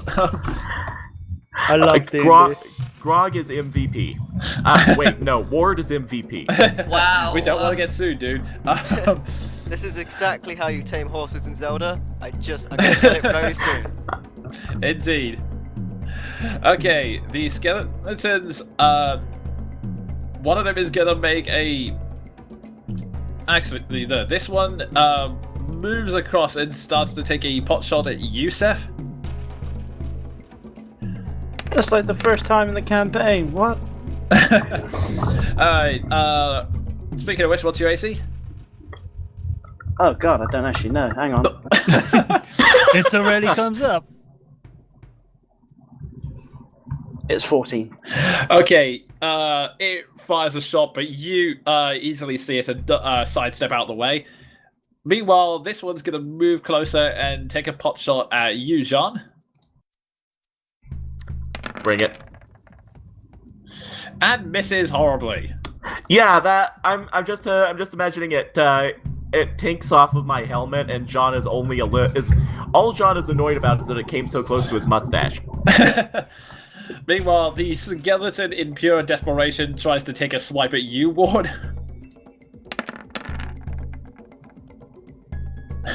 Wow. And misses horribly. It's just sort of flailing at the equally enraged horse. The wolf just screams back at it. I want a horse! And okay, with this, I'm gonna say that the townsfolk are actually doing some pretty significant damage to the monsters in front of them. You can see that they are slowly getting the upper hand now that the reinforcements, that the rear flanks aren't providing support. They're able to waylay to the guys in front of them. So I'm just gonna, as I'm slowly adding damage to all of these, we're going to go back to the top of the round, and Maldorf, you're up.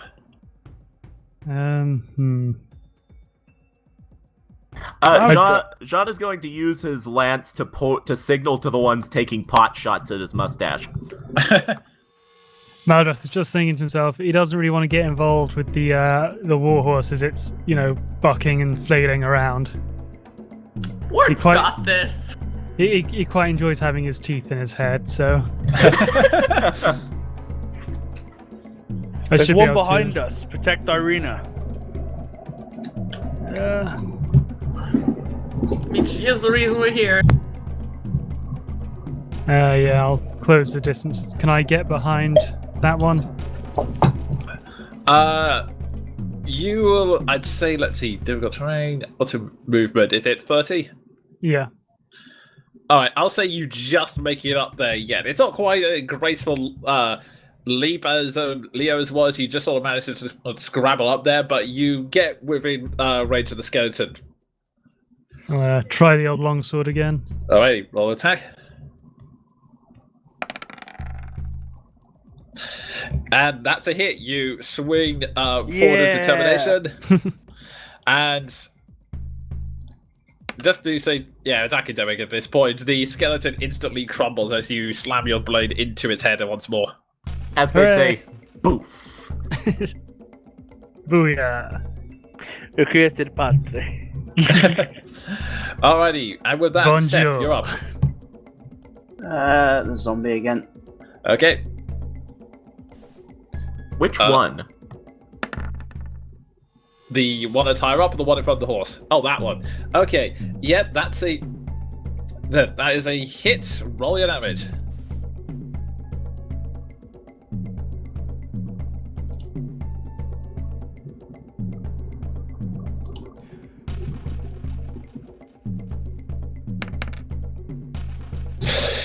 That easily hits. You fly straight forward to the zombie and hits it straight in the back. I am just going to make this. Where is it? There it is. It falls to 1 HP and only just about manages to get it up, but the blow is would have any other man that would have ended it. It's got to make a save now against this strength saving throw or be restrained. Okay.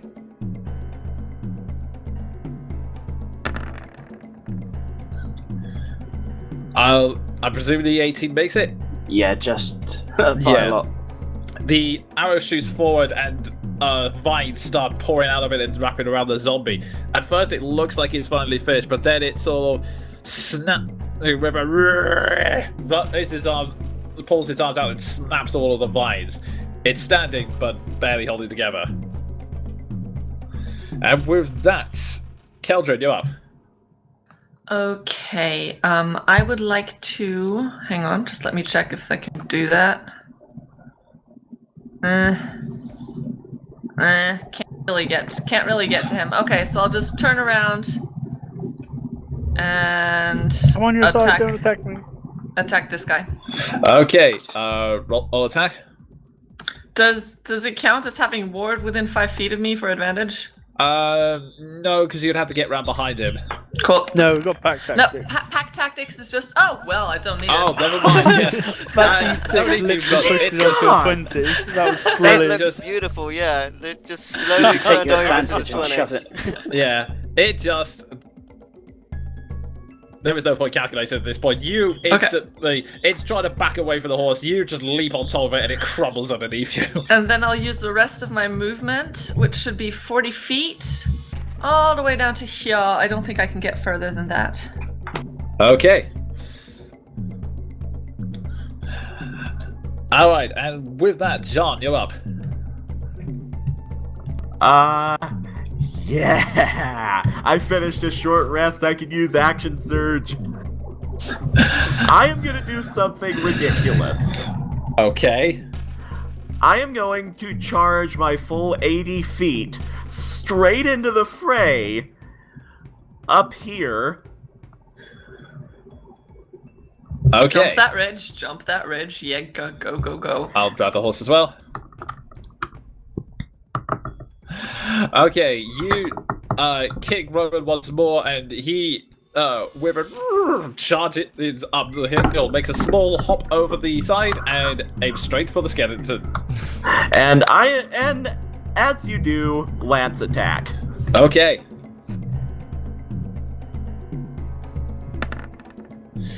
Easily hits.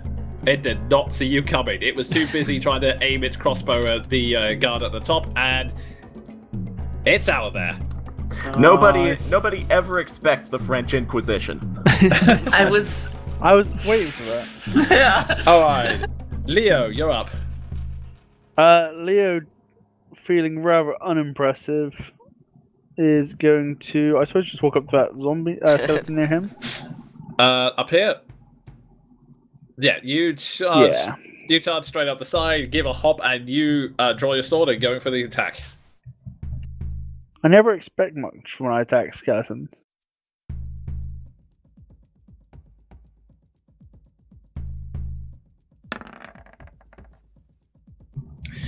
You instantly catch it off guard as you leap up and slash it in one attack, almost like in Zelda. Nice.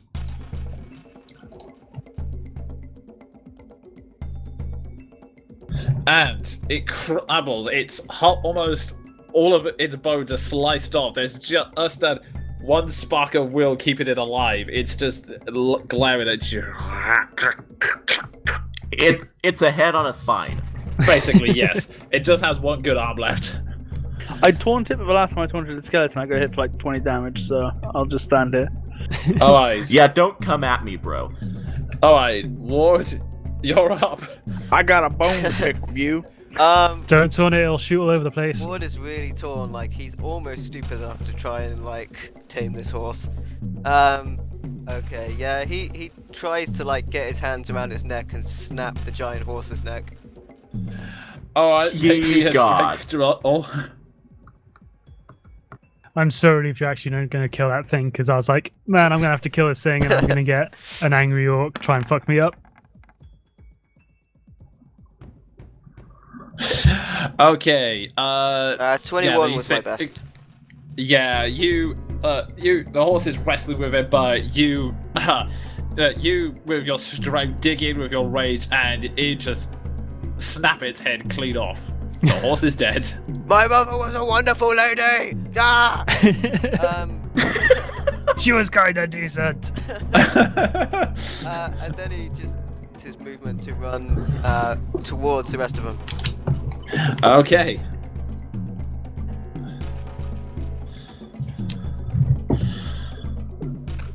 And with that, it comes back to them. The skeleton in front of you, Leo, will make an attack with its one good arm.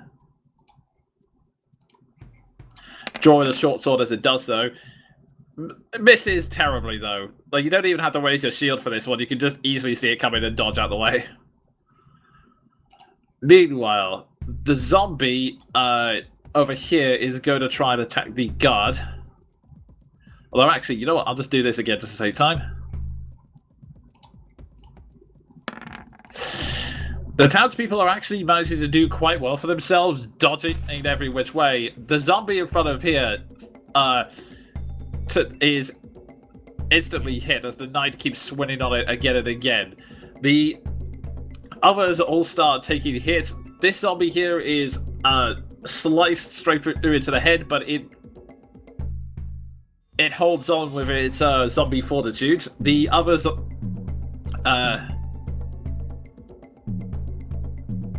this one takes damage, but it's still going, and meanwhile, this skeleton is just holding on as the guns are shooting at it from both sides. And with that, we go back to the top of the round. So, Maldaf, you're up.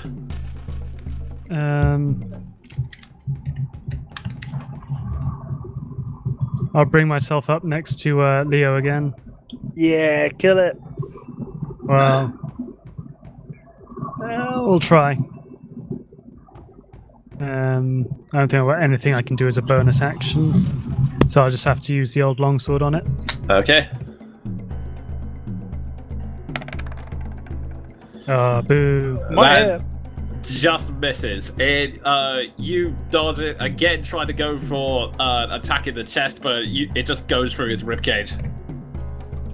It's got no bones left to hit. Alrighty, and with that, Seth, you're up. I'm gonna go for the skelly down here. Okay.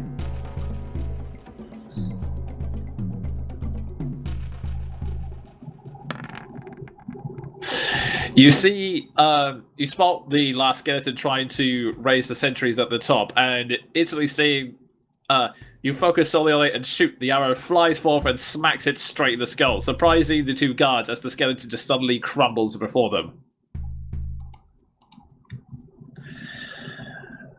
And then, with that, the next one is Keldrin. You're up. Gonna go right here and bite that zombie with advantage.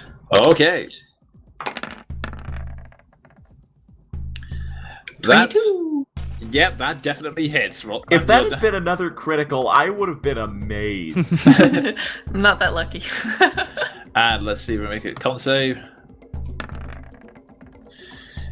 It doesn't make it. You just bite its head, rip it off, and then just leave it sit alone on the ground.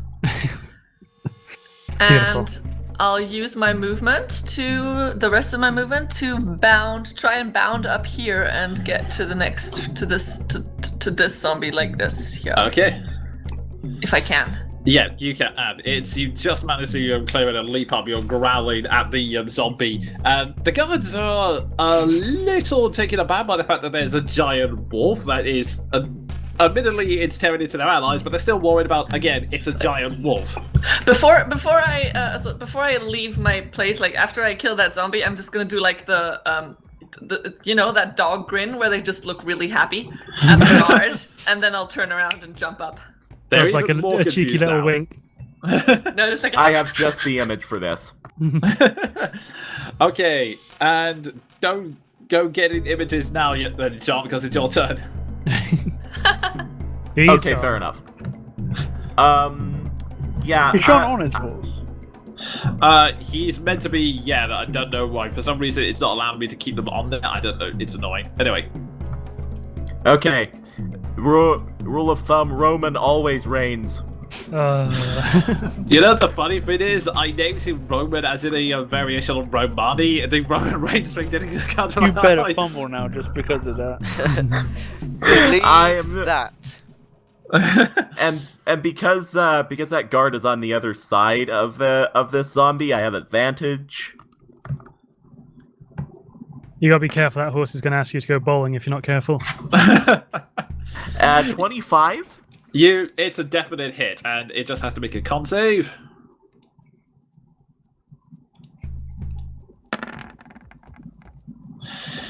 And fails.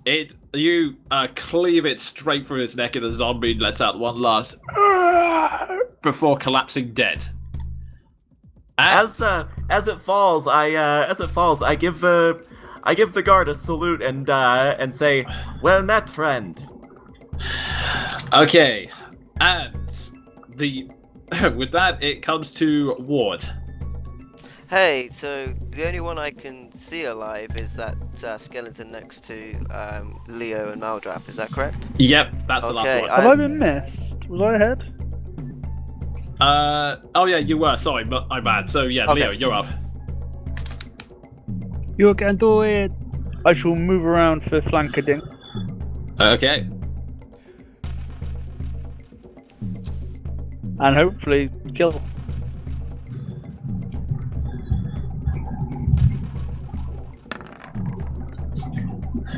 Yeah, that hits. You just effortlessly step round to the side and then just lop its head off, like slashing at the spine with your sword, and it crumples. I want to take the exact same stance as Maldraff and be like, when you swing the sword, this is the stance, and straight through. The skeleton crumples over dead. The battle is utterly over. The dust clears. One of the guards steps forward, looking up towards you, John, and goes, "Oh, thank you for your aid. These skeletons have been annoying us for the past few days, but never this much. What business do you have here?" Jean is going to rein Roman this way. Hee hee. And call down. We were sent to escort someone to the safety of where are we? Vallaki. Yeah. We were hired to escort someone to the safety of Vallaki. She's toward the rear of our ranks, I believe. And trust me, you're not the only one who's been having problems with these bloody things. The guard chuckles. I've heard stories. Well, you adventurers are all welcome here, especially your skills. I might even be able to put a good word on the town guard. Although, he looks up at you, Keldrin, and goes, if you're bringing your pet in, you may have to get a collar for it or something. And I turn back into normal. As you do that, something wrong happens. You do the exact same ritual as before. This was better for it. You suddenly then feel that same sickness from when you did it earlier. The same sickness from when you touched the druid's charm. That's the same weird sickness that's pointing to your land. It's slowly seeping around you now, and then suddenly you realize nothing's happening. Your old form, you can't. For some reason, it's stopping it. You're stuck. It's somehow you've been doing everything right. You're channeling all the power. You're remembering everything your old mentor taught you, but nothing's happening. Uh-oh. Whoa, whoa. Ruh-roh, Raggy. Anything you could... I panic and I try and shift into a different animal. Again, you try to think of all the animals in your head, and nothing's happening.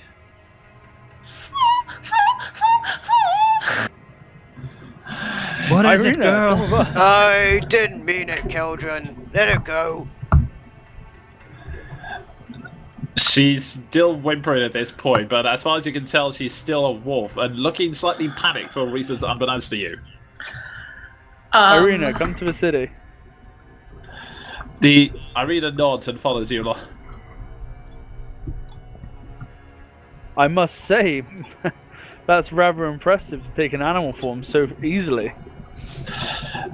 At this point, as you get closer, you're still noticing that Keldrin is looking unbelievably panicked. Like, this is the first time you've ever seen, like, sheer fear and confusion on a direwolf's face, but... Tail between my legs, shivering. I try and use one of my spell slots to heal 1d8 hit points, see if that works. You try to fire up. You feel like a slight brief surge of energy, but then it quickly recedes. It's like it feels like you flow and then something drains it away again. What's wrong? Yeah, so we're going in now. You better turn back to the smaller thing. Just look at everyone, and then I just take off running. I'll just run. Okay, you watch as the Keldrin just stares at you in complete shock, and then, without warning, just bolts off into the woods. You don't know you'd have no idea what's going on. You finally reach the walls of Vallaki, but your partner has inexplicably darted off into the woods. You're unsure whether to chase after her or to keep progressing to the city. You have no idea what's going on, but you feel that another horror has set over your another horror seems to have happened. And although Vallaki's a bit meant to be a place of safety, you get a suspicion that this might not be the last horror you encounter this night. And that is where we call tonight's session. Because of course it is. Wow. Yeah. Wow, what an ending. Yeah. I gotta say, that reminds me of the eldritch horrors I used to encounter in these campaigns. Oops. Never mind. That's just my mouse. Anyway, yeah. That was like a 3.5e horror. And Yeah. and with Jonan literally dropping the mouse, that concludes this adventure. We'll catch you next time, guys. Thanks for joining us. I've been MVL Gaming. We've had the Jonan Monkey as a DM. We've had Okay, Nicholas just Keldon. one thing. Okay, Sorry, just one thing beforehand. Just one more thing. Yeah, I was just going to say that this is. Just so you know, we're going to be taking a brief break from this in December, just so that because obviously that's going to be a bit of a chaotic time wherever it involves. We may do some D&D one-shots instead, just to give people a chance to swap DM roles or test out characters. But we will be back with the Curse of Strahd in January. No worries. I was going to wrap up with that anyway. Sorry. We've had Joshua as Leo, Seth Odin, Sven the Crusader as Jean, and Maldraff, played by Panther Leo. Thanks for joining us, guys. We will be back. We'll see you again. I believe I have the perfect way to close this session off, given what just happened. No, Sacre no. bleu. And thank you everyone for checking out on Twitch. Okay. All right. Catch you next time, guys. Bye. Goodbye.